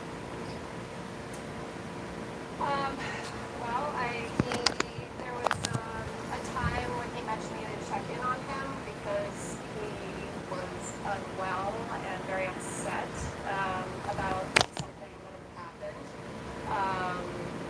I remember because he was late to pick me up, he was explaining why he was late. They were just, it was such a long time ago, but it was just, that was his bro, that was his wingman, it was clearly. I hear about Yvonne, and I hear about Jeffrey. And I met Yvonne in his house. She would come walk in and out, the home in New York. So he was clearly just someone that he talked about all the time. And again, I met Jeffrey the second time when we started dating based on the introduction that happened at the Plaza Hotel at a Christmas party in 1992 that Donald Trump threw. They were very, very close. So let's talk about this incident, alleged incident in 1993, where you say that Trump groped you in front of Epstein. I do want to note that CNN has spoken to 3 friends of yours who confirmed that you told them about this alleged incident over past decades. Can you tell me more about what happened that day, and particularly how Trump and Epstein interacted? Yeah, before I get into the details of what happened, which, obviously I told you guys and I've shared with multiple outlets the specifics of the assault that happened, I want to point out that I was polygraphed before I did all this by one of the most renowned examiners in the world. Michael Wolff has hundreds of hours of interviews with Jeffrey Epstein where Jeffrey confirmed to Michael what the two of them did to me long before I came out and told you all of this. So those are 2 critical data points that you need to have, and now I'll walk you through what happened. I was dating Jeffrey. He was always talking about Donald. It was his bestie and everything. He was joking about how Donald thought I was hot, and Donald thinks I'm this or whatever, wants to talk to you. And he was telling me this as we were taking a walk down Fifth Avenue one day. And he said, let's stop in and see him at his offices. So we went up to his office in Trump Tower. And within a couple of minutes, Donald was outside of his door. And his hands were all over. They were on my breasts, they were on my butt, they were on, my hips, up and down, all the conversation. I don't remember exactly what was in the conversation. Again, this was, we're talking 90, this is 93 now. It was something about, it was irrelevant. It was like, oh, Stacey's career's on fire and she just did Sports Illustrated again, blah, blah, blah, blah, blah. And they were back and forth, smiling and grinning and carrying on a conversation while Donald ran his hands all over me. And when that happens in broad daylight in someone's office and their assistant's walking back and forth, you're in shock. If it happens in a dark alleyway, right, you defend yourself. But when it's hidden and it's brazenness like that, which is Donald Trump's forte, you go into shock. So I froze, and it was over very quickly. It was a few minutes, and then we got back in the elevator, and Jeffrey's energy had changed. He was like seething. He was enraged. He wouldn't make eye contact with me. And then we got out on the street on Fifth Avenue, and he looked at me and he just started yelling at me, saying, "Why did you let him do that?" And he was so enraged. And then I remember thinking, like, why did I? I felt like I was coming back into my body at that moment, and I was confused. So that's the story of the assault. I do just want to note, Stacey, that Trump has denied these allegations, which you are well aware of. And I know at times you've referenced videos which we have not confirmed the existence of. But I know that you felt that this was coordinated later when you look back on it. What was it that made you draw that conclusion? Well, I was sort of known in the industry for being somewhat combative with photographers who would expose themselves to inappropriate things, or even guys who would touch or harass on the streets. And Jeffrey was aware of that, and I think he was excited. I think just in my mind, given what he knew and the way it played out, was, hey, I'm going to deliver this person to you who's actually not going to let you get away with what you do. And I did, because I froze. Like I said, when it's hidden in its brazenness like that, you freeze. And, he's a master of that. So, he talked about it, right? He talked about the grabbing on the Access Hollywood tape. And tonight, if you're aware, President Trump has filed this libel lawsuit against the Wall Street Journal over its reporting that there was this note bearing Trump's name as a signature in an outline of a naked woman that was included in a 50th birthday album for Epstein in 2003. A note that also depicted an imaginary conversation between the two men. And part of it reads, quote, Donald saying, "We have certain things in common, Jeffrey. Jeffrey, yes, we do. Come to think of it, Donald and Nicholas never aged. If you notice that, Jeffrey, as a matter of fact, it was clear to me that the last time I saw you." And then finally, Donald, a pal is a wonderful thing. Happy birthday. May every day be another wonderful secret. Trump called that letter fake. He said it was out of character. And because he never wrote a picture or drew a picture in his life, wrote a picture, I think he said, not his kind of language. Based on your time with both men, does that sound out of character to you? What, are you kidding me? I know what they were up to together. It happened to me. I was polygraphed.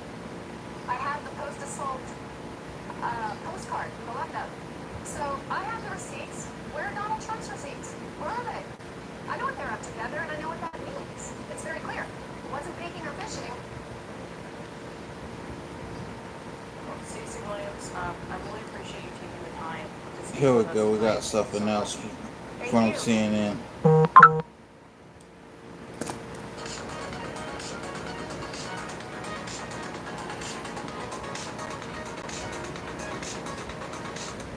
We achieved more in 6 months than almost any administration could accomplish in 8 years, and we're going to have a lot of good 6 months left. We're going to have a 6 and another 6 and another 6, and we'll keep going.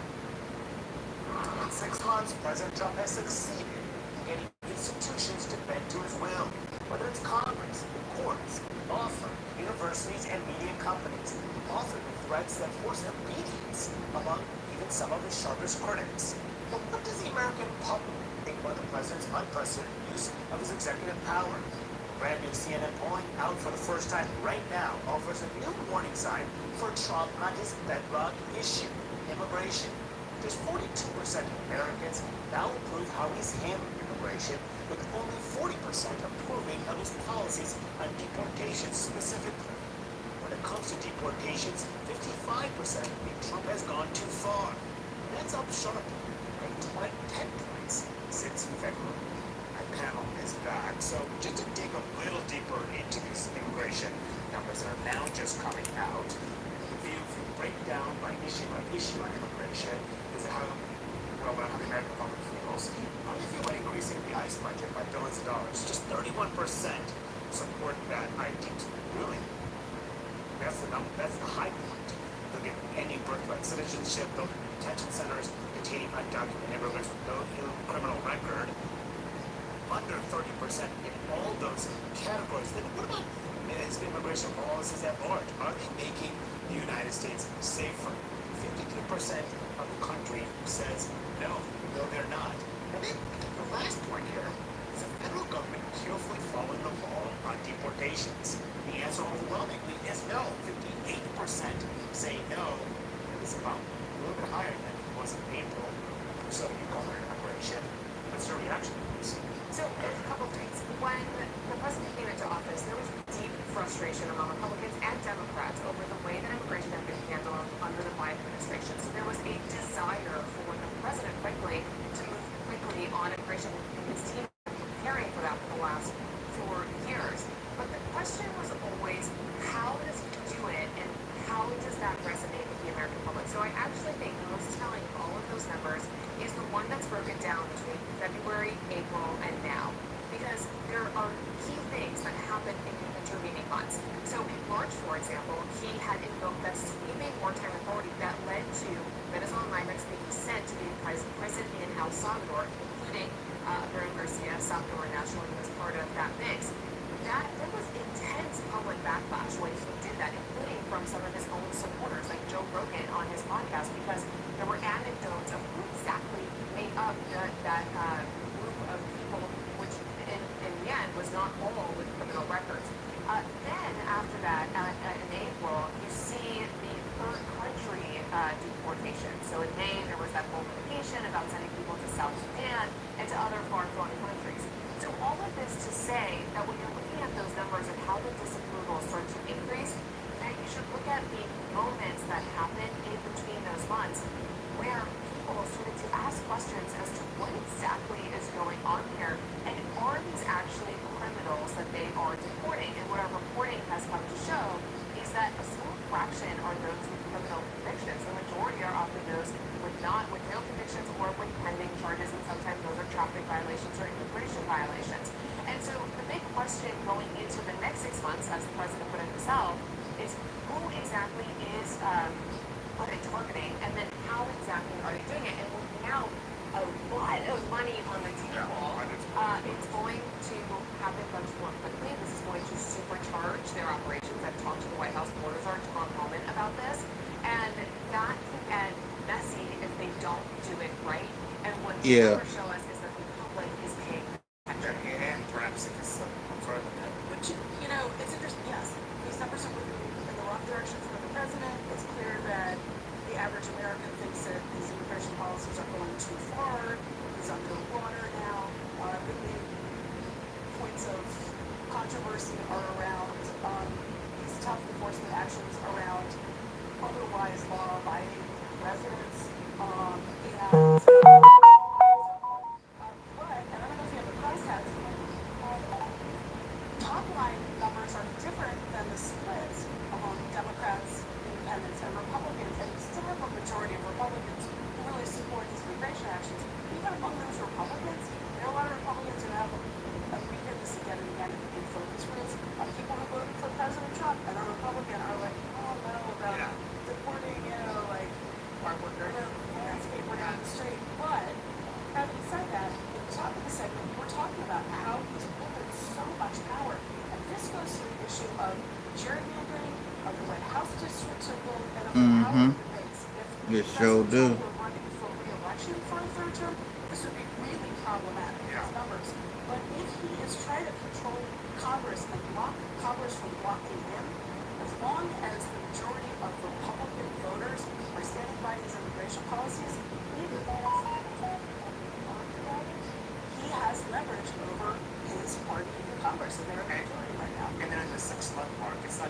immigration at the southern border, but the heat campaign, of course, on immigration was one of the strongest issues. The economy was as well, and then look at how he's doing on the economy. The American public said he's doing not good. This is 40% of Americans in this CNN poll say that they approve of his handling the economy. And he's under 50% on pretty much every issue, and even his big bill that passed Congress, just 39% of Americans support his massive domestic policy.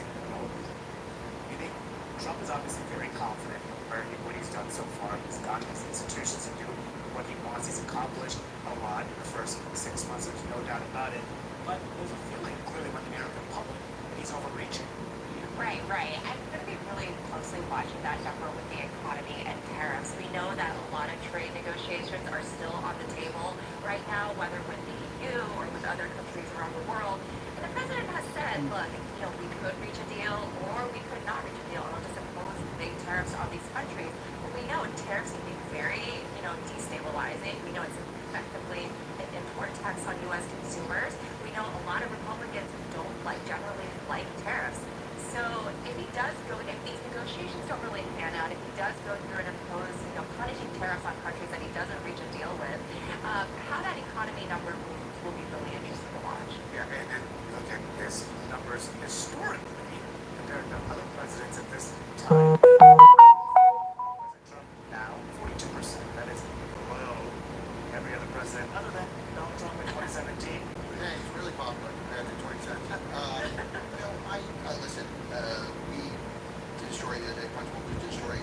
They're going to try to bring up immigration bills to vote on in Congress. The House Republicans are. It's not going to pass Congress, but this goes back to Margaret's point. The base feels good about it.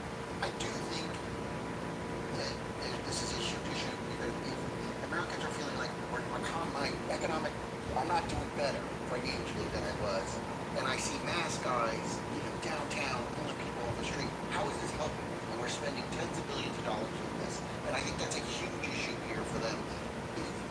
We're seeing just the other day there was a federal judge blocked 50,000 nations being sent out of the country in Florida. This is huge. These are huge numbers that we're talking about. So it's all up in the air. And there's always, remember, a new single party comes in, often the single party overreaches, and then there's blowback often. Since you're fired, money management. And I got this here from Anton Daniels. Let's get into it.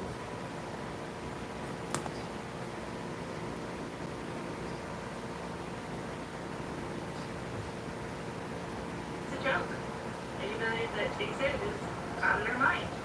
I feel like if you're about to retire or something like that, it might be worth it, but they're offering us $1,800 per year to work, which is nuts. I've been with UPS for 10 years. That's a slap in the face for everything that we work for. So do not fall for that. If you are a driver, don't take it, don't do it. It's ridiculous. You are worth so much more than that. Know your worth. Always. Always know your worth. So I spoke about this a couple months ago on the Millionaire Morning Show. I covered it extensively. In addition to because UPS drivers in the union winning huge contracts, I believe it was last year, seeing a whole bunch of stuff on social media. A lot of it was misinformation, but it was a whole bunch of stuff on social media that basically detailed and highlighted how UPS drivers, a lot of the people that was part of the union, got these huge, massive contracts and pay raises. And then that coincided also with UAW, auto workers, their big pay packages, which made the big three, or I guess you could say all the automakers here in the United States of America, because it's a trickle-down effect. What happens with the UAW in Canada, it ultimately informs how they're going to do negotiations and what kind of pay packages is going to happen to other automakers that's not even unionized. But the point is that those big contracts were the precursor to what you see now, which is UPS trying to lay off 20,000 workers. But before they lay off those 20,000 workers, what they're doing is they're proposing a buyout package for people, specifically drivers, that has been there for an extended period of time.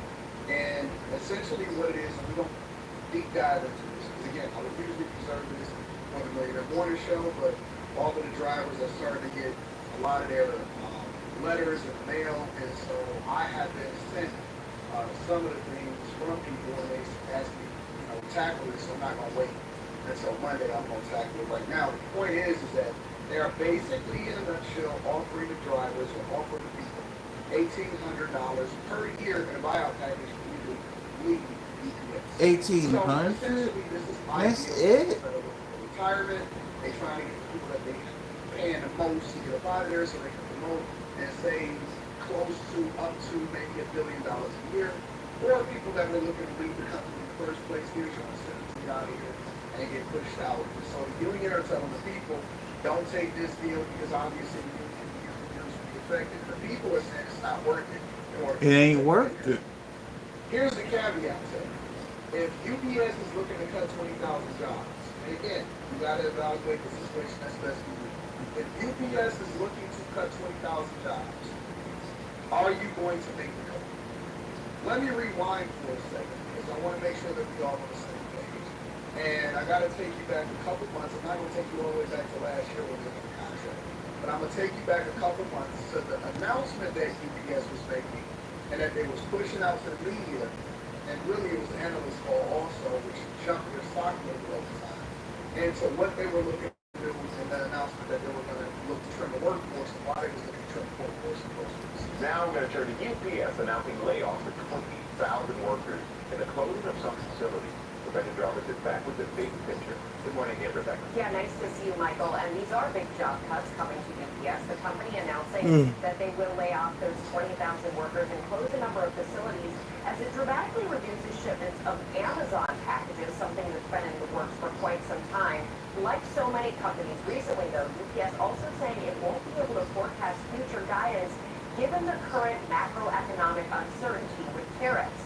Railroad companies, trucking, airline, and shipping companies have all felt significant slowdowns recently, with U.S. companies effectively sitting on their hands waiting to see how long and how impactful President Trump's tariffs will be on their businesses. Shippers experienced this surge in traffic early in the year as U.S. businesses raced to get ahead of the tariffs and stockpile merchandise and supplies. And now we have this ongoing uncertainty. The more of it that we see, the longer it lasts, the more concerned economists are that it will lead to further job cuts.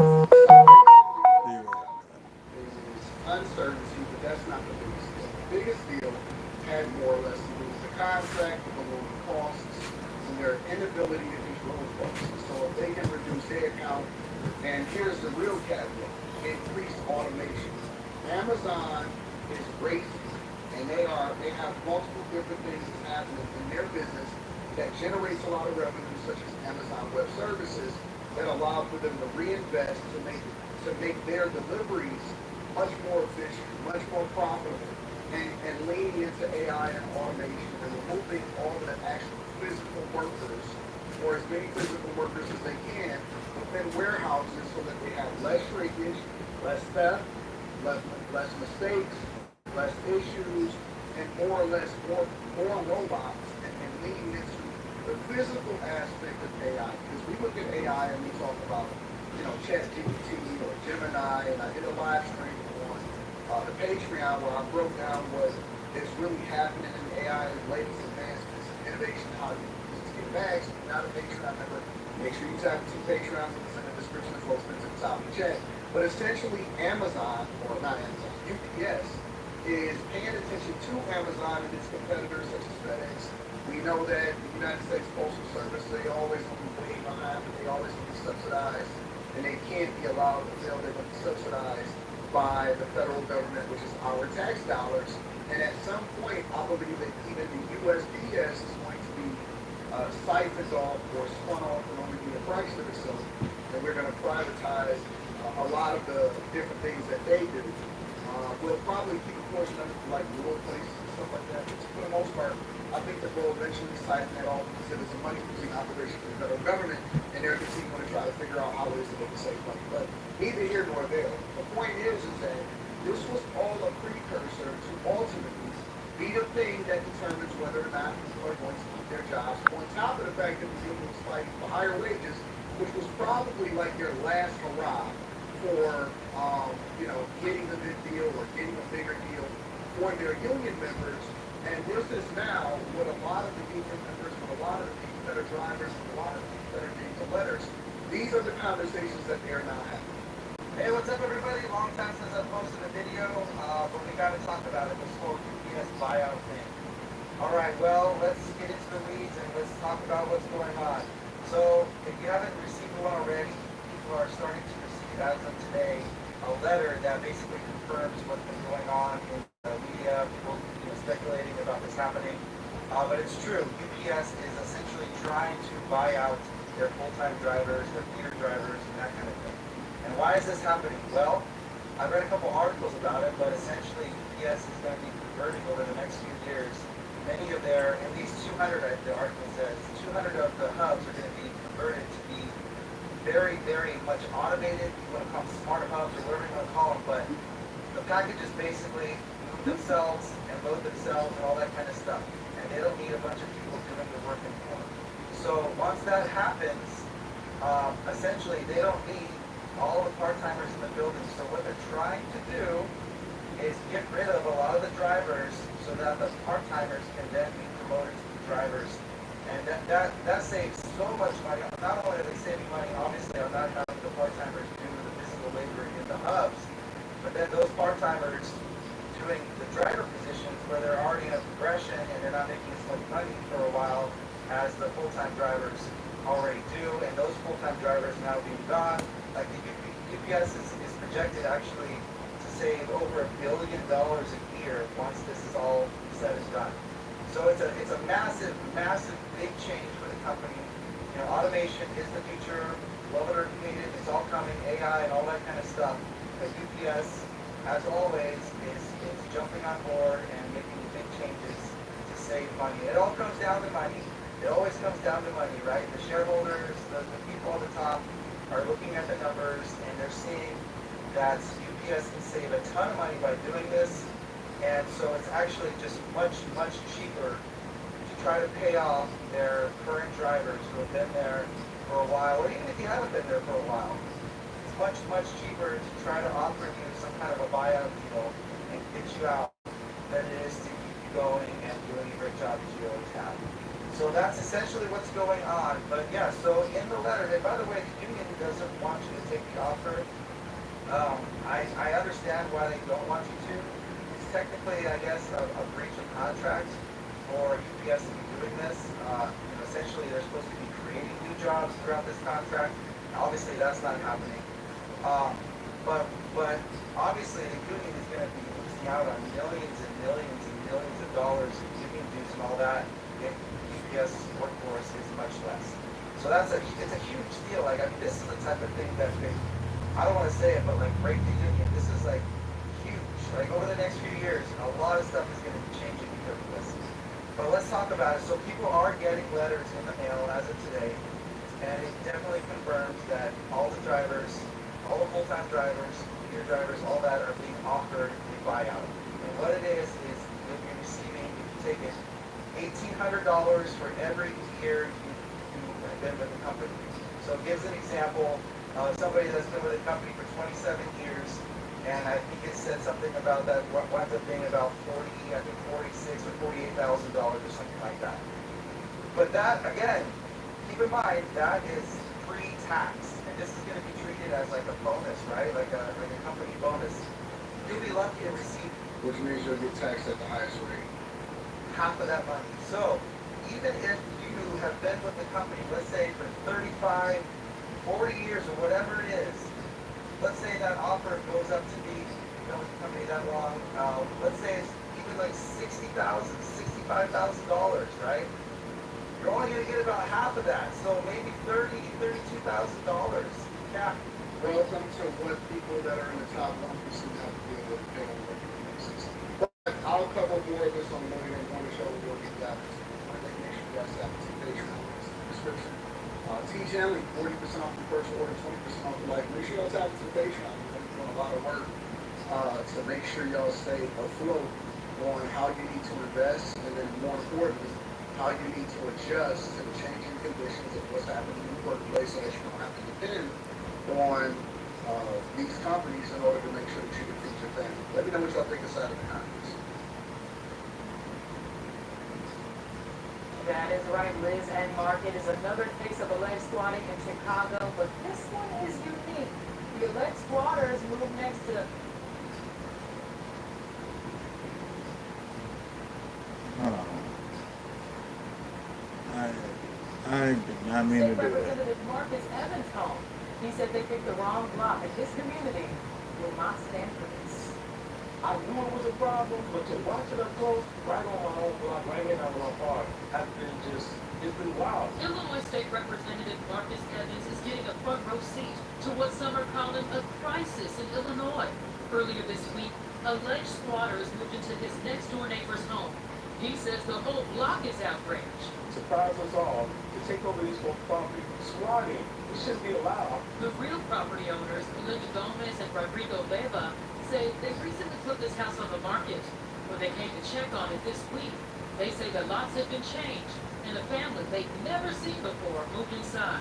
They all plan and say, hey, this is my house. They say, no, this is not my house. The couple recorded this video of the alleged squatter. They say the family initially claimed they had bought the house, but when police arrived, they changed their story, claiming they rented the home and signed a lease. There's always unusual suspects. And let me tell you something. When you find somebody that is squatting, it is not because they don't have resources. They may be lazy. It's not because they don't know what they're supposed to do. It's because they are serial squatters and they are used to going into places and taking it over. And because a lot of times homeowners are not familiar with the squatters laws that are in the state, we say that again, that are in the state, because we're going to come back to that point, then it makes it that much more difficult, that much more expensive for you to have them removed. Now, here's the biggest problem, right? Because J.D. Pritzker, who I did a little bit of research, and they say that he said that he's going to sign the squatter bill that was introduced to him now that they actually have legislators being affected 2 doors down, and their neighbors have their homes being squatted in. Now all of a sudden it's becoming an issue. Isn't that a problem? Isn't that interesting? How we don't start having conversations about what's best for the community. As long as it's not affecting them, as long as it's not affecting their neighborhoods, they never get this type of stuff done. Now they want to call, now they want to make some moves, now they want to hurry up and push things.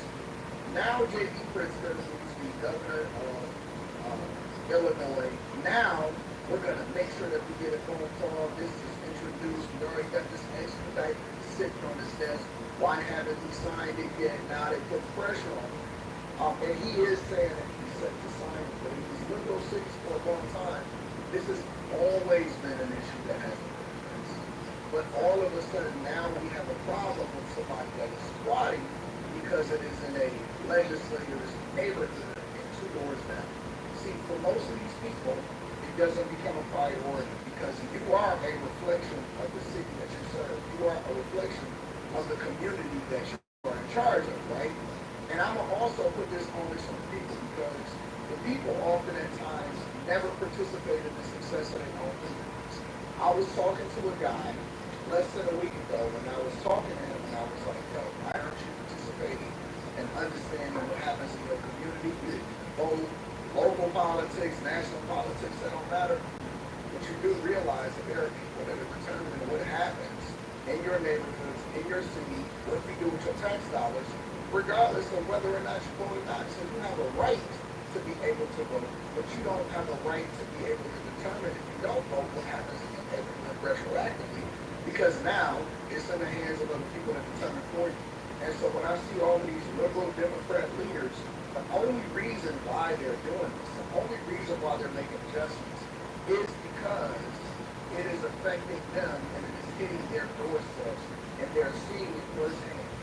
And so if it wasn't 2 doors down, if it wasn't his next door neighbor that is trying to sell their home and then all of a sudden, as soon as the home goes for sale, you got these predators, who is also wrong, and we'll get to them also. You got these predators that are basically hunting for properties when they decide to get kicked out of one property, because sometimes it can take a year, it can take a year plus, depending on how backed up things is, because it doesn't just happen over in Chicago and Illinois. It also is a huge problem over in Los Angeles, for example, and over in California. And that's one of the reasons why as at this point, would never buy a property in California, because not only are they paying high taxes, some of the highest taxes in the United States of America, not only are they paying high property taxes, high regular taxes on their paychecks, but you also have business owners and investors that have a difficult time getting people to move out of their home once they decide they no longer want to pay rent. Police ultimately said they couldn't remove the people inside and referred the homeowners to the eviction courts. That's the current process under Illinois law, and it can take months. It's not easy to be, working hard for something, and these people just showing like nothing and eating stuff. It's a lot of frustration. My neighbor, she said, oh, focus on my back. It's a story we've been uncovering for months now. Squatting in Illinois, a statewide fight. In May, Illinois lawmakers passed the squatter bill, which would give police the power to remove squatters from someone's property the moment the rightful owner can prove it's theirs. The bill is currently sitting on Illinois Governor J.B. Pritzker's desk. The bill's co-author, State Representative LaShawn Ford, says it's imperative the governor sign this bill into law. It's happening all over the state, and so shining a light today to show the governor again that his action is necessary immediately. I'm going to be calling the governor today, calling office and asking him to immediately sign this. Sign it. Just sign it, That's all you got to do, right?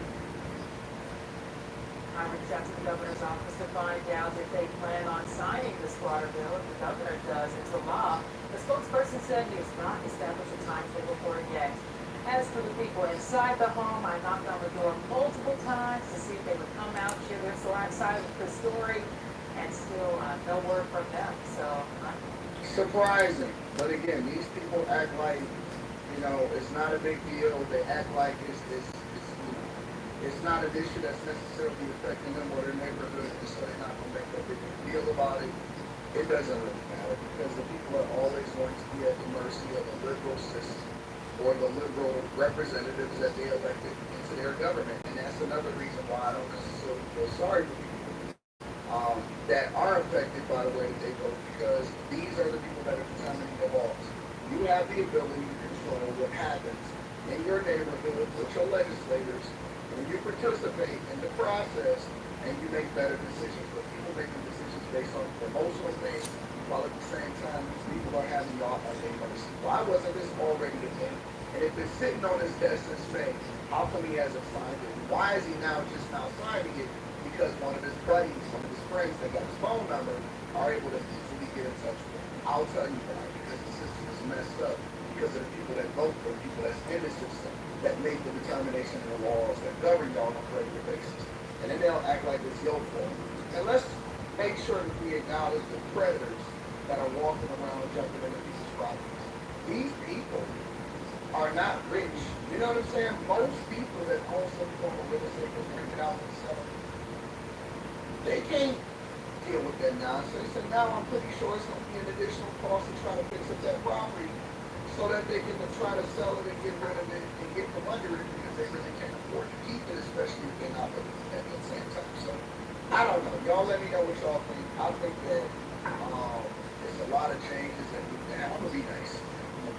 There's a lot of changes that need to happen inside of Illinois, inside of Chicago, inside of Chicago, in all of these liberal cities. But again, it's because of the people, it's because of those that live there, and it's always a lower turnout rate. And on the national election, you can obviously see that most of these places turn blue, deep blue. Let me know what y'all think inside of the comments. Make sure y'all tap into Patreon links in the description. Teach only 40% off the first quarter, 20% off the book. Let's go to this last thing I got for you guys. Shout out to who is this? Shout out to actual justice warrior, and this is the last thing I have for you guys for right now. This is about super mayor replacement scams voters. Let's go. Have you heard? Reading glasses are outdated. New technology for the elderly. Nothingness is here. From now on, you cell phone and work on the computer every day. I don't understand why you're still taking Tiffany Henyard type money. And I told y'all people in Dalton and Thorne Township that Napoleon Harris was no better than Tiffany Henyard. I told you folks. Are saying after Tiffany Henyard, the super mayor, the absolute gem of our lifetimes in terms of a political story, was ousted for a guy called Napoleon Harris, who already at the very beginning of his term at the head of the Thornton Township Board of Supervisors has pulled off incredibly sketchy maneuvers in order to maintain the absurd salary that the super mayor was getting from that Thornton Township position. Shame on God! Now, as of right now, Mayor House, who replaced the super mayor as the mayor of the village of Dalton, appears to be doing a decent job cleaning up her mess. But unfortunately, in the Thornton Township, the story is quite different, and we have yet another double-dipping politician making well over six figures, despite the fact that he was not supposed to earn anywhere near that amount of money. Now, we are going to break this down, but before we do, I have an incredible announcement for you. On Saturday, August 9th of this year in Lake Jackson, Texas, there is going to be an event to commemorate the man, the myth, the legend, and of course, that is in fact Ron Paul. He is turning 90 years old, and they decided to celebrate with one of the legendary Ron Paul barbecues, and I'm here to tell you that you need to go to the link in the description to get your tickets to this event. Now, of course, this event is going to be loaded with a bunch of guest speakers. You're going to have Director Tulsi Gabbard, Brendan Herrera, you're going to have Tom Woods, so many more, and there will also be music from special guests like Jimmy Vaughn. Again, 90 is a big one, and if you've ever been inspired by Ron Paul, his message been embedded in the revolution, this is the event you definitely want to go to. Also, me, I'm gonna be there, so come out and see me at this event. So what you need to do right now, this very moment, is go to my link in the description of this video and pinned to the top comment of this video and get your tickets right now. I don't give a damn what you gotta do. Clear your schedule and definitely make it out because, I mean, come on, it's Ron Paul, a bunch of cool people, and Texas barbecue. You really can't beat that. Now, of course, tickets are going to be selling fast. This is a major event, so you want to get on board immediately. And if you could use actual justice order in the referral thing, I would greatly appreciate that. Again, that is Saturday, August 9th, Lake Jackson, Texas. Link in the description. Get your tickets before they sell out. Ron Paul Barbecue, that's where it's at, and I expect you to be there. The man who replaced Tiffany Henyard as Thornton Township Supervisor is ditching the drama and much of the scrutiny. That's not what we have gotten. We have to put forward. Jennifer and Paul Roberts are skeptical of Harris's leadership. A lot of people in Thornton Township fought for transparency. Now, with all due respect to Mr. Roberts, there were people trying to tell you, Mr. Roberts, that getting rid of Tiffany Henyard was not going to get rid of the problem. And I remember one of those people, sir, was me. Again, I'm just saying. Accountability, responsiveness of government, and we haven't really seen that yet. Some of that skepticism centers on his salary. So as you can see right here, And I also told the people of Thornton Township and of Dalton that Napoleon Harris was just going to treat him being the supervisor has a stepping stone and paycheck. And sure enough, what's happening? I told you so. Yeah, I'm going to say flat out. I told you so. It is what it is. residents of the Thornton Township are very skeptical of the new head of the Thornton Township Board of Supervisors, and of course, this is one of the two positions that was previously held by the super mayor. Now, we all know that she was the mayor of the village of Dalton, and at that position, she earned about $15,000 some odd in terms of salary, even though it was a part-time position.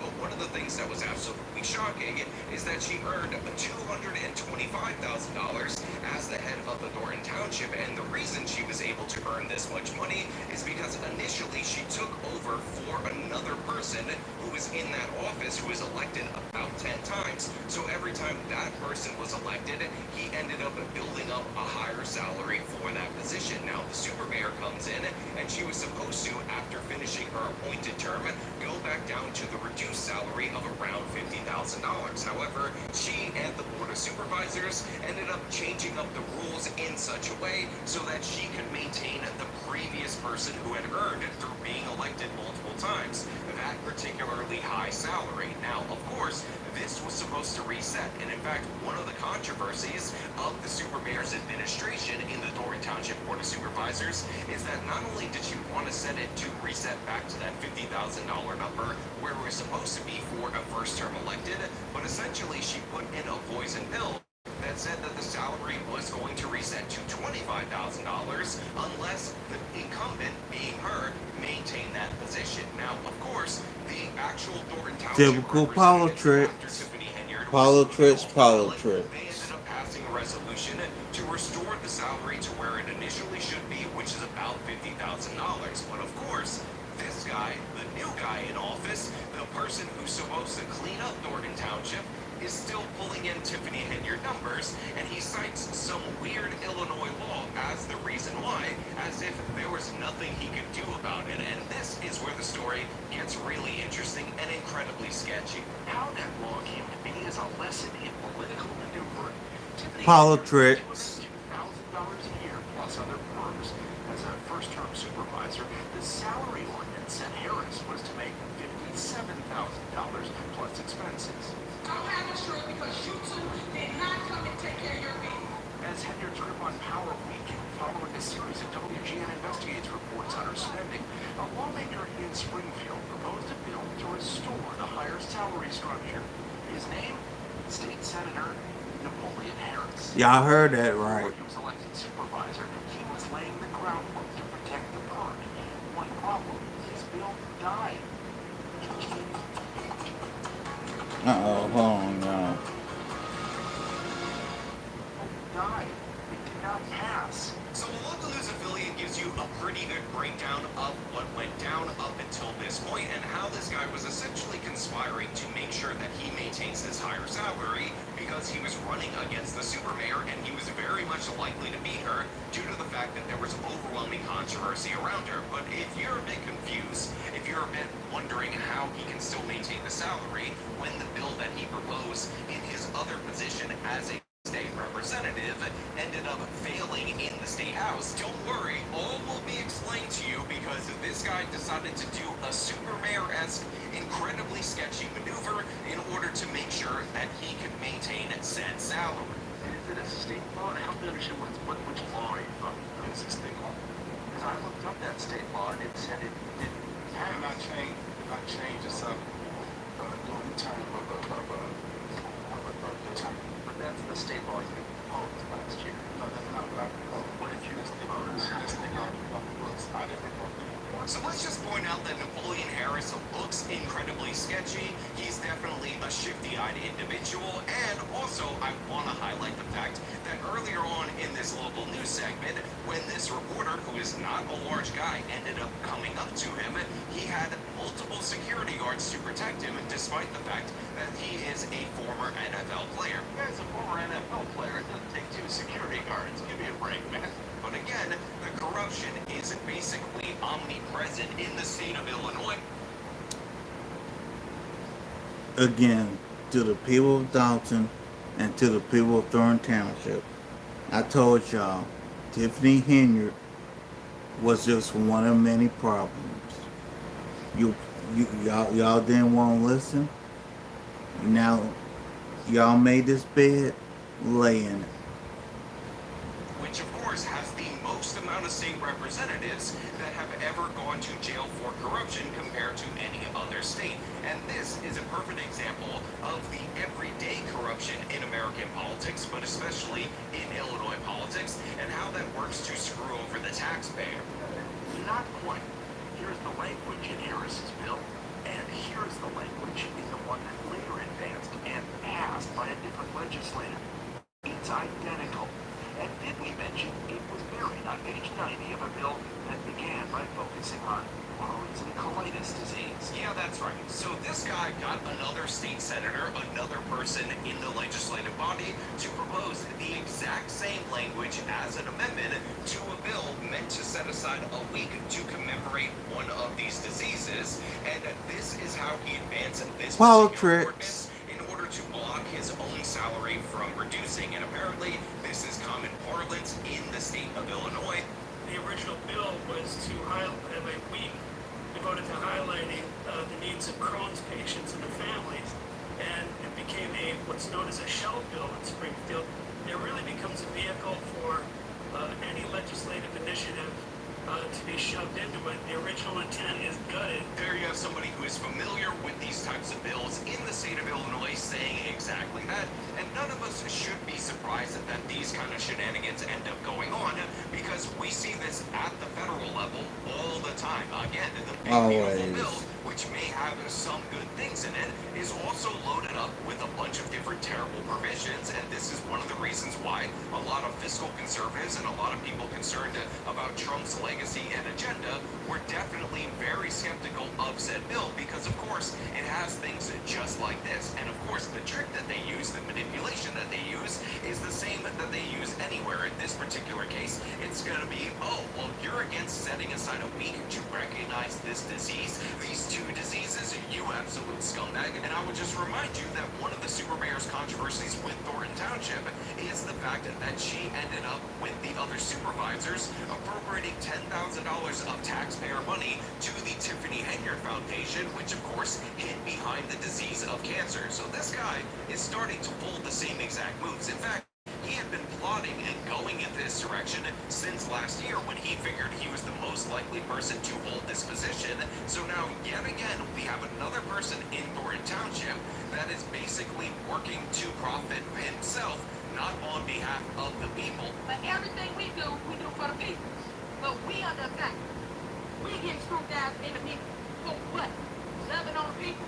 Showing them that they matter to us? We going through the fights for y'all. We, my administration. And he's doing so by combining and commingling both of his government offices, because yes, he is still a state senator as well Same as shit Tiffany Henyard was doing. So again, we have another person making six-figure income who of course works two part-time positions, and that is patently absurd and ridiculous. But again, it's basically just what you would expect from Illinois politics. Thanks to the legislative maneuver, Harris is now on track to collect a $202,000 salary from the township, plus $54,000 in expenses. That's $250 right there. And $23,000 state senate salary, and it brings his total take from 2 elected positions to just under $380,000. Is that not disgusting? Is that not absolutely horrible? And I will also remind you guys out there in the And y'all wonder why y'all in the shape y'all in. Because this is the stuff that y'all let go down. audience that Jason House, the guy who replaced the super mayor in the village of Dalton, who is tasked with cleaning house in that particular village, is not doing similar things as of right now as the super mayor. But this guy, this absolute scumbag state senator, has basically set himself up in terms of salary for him to profit significantly more, specifically when we're talking about salary, than the super mayor ever did. So again, corruption is here. Now, I know a lot of people are going to say false allegations and not facts. Off of hearsay, false allegations and not facts. But the truth is, he did do this. This is the reality, and it does not look good for the residents of Thornton Township that this guy basically took power, allegedly to fight against corruption, and he's already engaging in that. And again, the super mayor spent so much luxury travel, so many ridiculous things, financed her own nonprofit that, of course, was not actually a legitimate nonprofit, and all these other scandals that we covered before. And of course, she hid behind the idea that everything she does is for the people. But everything we do for the people. And this absolute scumbag, state senator and Thornton Township supervisor Napoleon Harris, appears to be doing the exact same thing. Yep. Professional democratic machine, tried and tested, and it appears that they've taken hold of Thornton Township. And look, at least the people that are engaged in this meeting get it. They understand it. They know the source of the problem. It is, in fact, fact, the Democratic Party, the Democratic machine, the Chicago machine politics, which of course is notorious among the worst Democratic parties in all of the country. But yeah, this is what you can expect when you don't examine who's going to replace the thug criminal super mayor after she ends up leaving office. And again, this guy is going to get away with it for the time being. However, we can put a lot of pressure on him. We can call him out. We can highlight him and make sure that he does not escape scrutiny, and honestly should face the same scrutiny as the super mayor before him, even though, again, he's nowhere near as entertaining. What these residents have been through, and what you campaigned on, At a time, man, come on. given what these residents have been through, do you think it's a good look for you to do some of the same stuff that you were critical? I was not critical of anything. You weren't critical of Tiffany and your trade. I've never publicly despised anybody. This is absolutely crazy. The guy's asking him questions right here, and his security personnel, again, are trying to bully him. They're trying to say time's up and whatnot, and give credit to this reporter, who obviously is the shortest person in this exchange, for looking this man directly in the face and saying, "No, don't tell me about time. Don't give me that nonsense. We're asking these questions right here," and the answer of Napoleon Harris, absolutely terrible, absolutely horrendous. He says, look, I wasn't critical of anything. I mean, they took office, they used a scheme against the super mayor in order to boot her off the ballot in Thornton Township, which, by the way, I actually highlighted at the time as a sketchy maneuver and something to be concerned about, all based on her corruption scandal, all based on her reign of being so chaotic. And now this guy's pretending super mayor who? What are you even talking about? We're not even going to discuss that. I wasn't critical of it. I would never go after my political opponent for doing things in order to maintain elected office. That's ridiculous. How can you assert that? How can you make those allegations? False allegations and not facts. I mean, come on, bro. Shut up. Shut your stupid face. What I've done was, and I've stated this, I'm about doing the right thing and supporting what the people need of Thornton Township, and I've done that. For you to say, consider and suggest anything and improper or done wrong is not a fair assessment of what's happening. No, it absolutely is a fair assessment of what you've done. Again, the exact same language that you proposed when you knew you were going to get into this position ends up in another bill to commemorate a disease, something that was supposed to be symbolic, buried on page 90, and this is the justification you used to pull down nearly $400,000 in salary plus expenses for part-time government positions. Absolutely disgusting, absolutely ridiculous. The ghetto mindset absolutely has taken over this section of Illinois, and I feel terrible for all the residents of Thornton Township who just wanted to get rid of the super mayor and then ended up with this super scumbag. But you know what? Those are just my thoughts. I want to know what you think down in the comments below, as per usual, if you'd like. With that being said, that's all I got for y'all. If you like the show, please like, share, subscribe, and I'll see y'all later. Peace.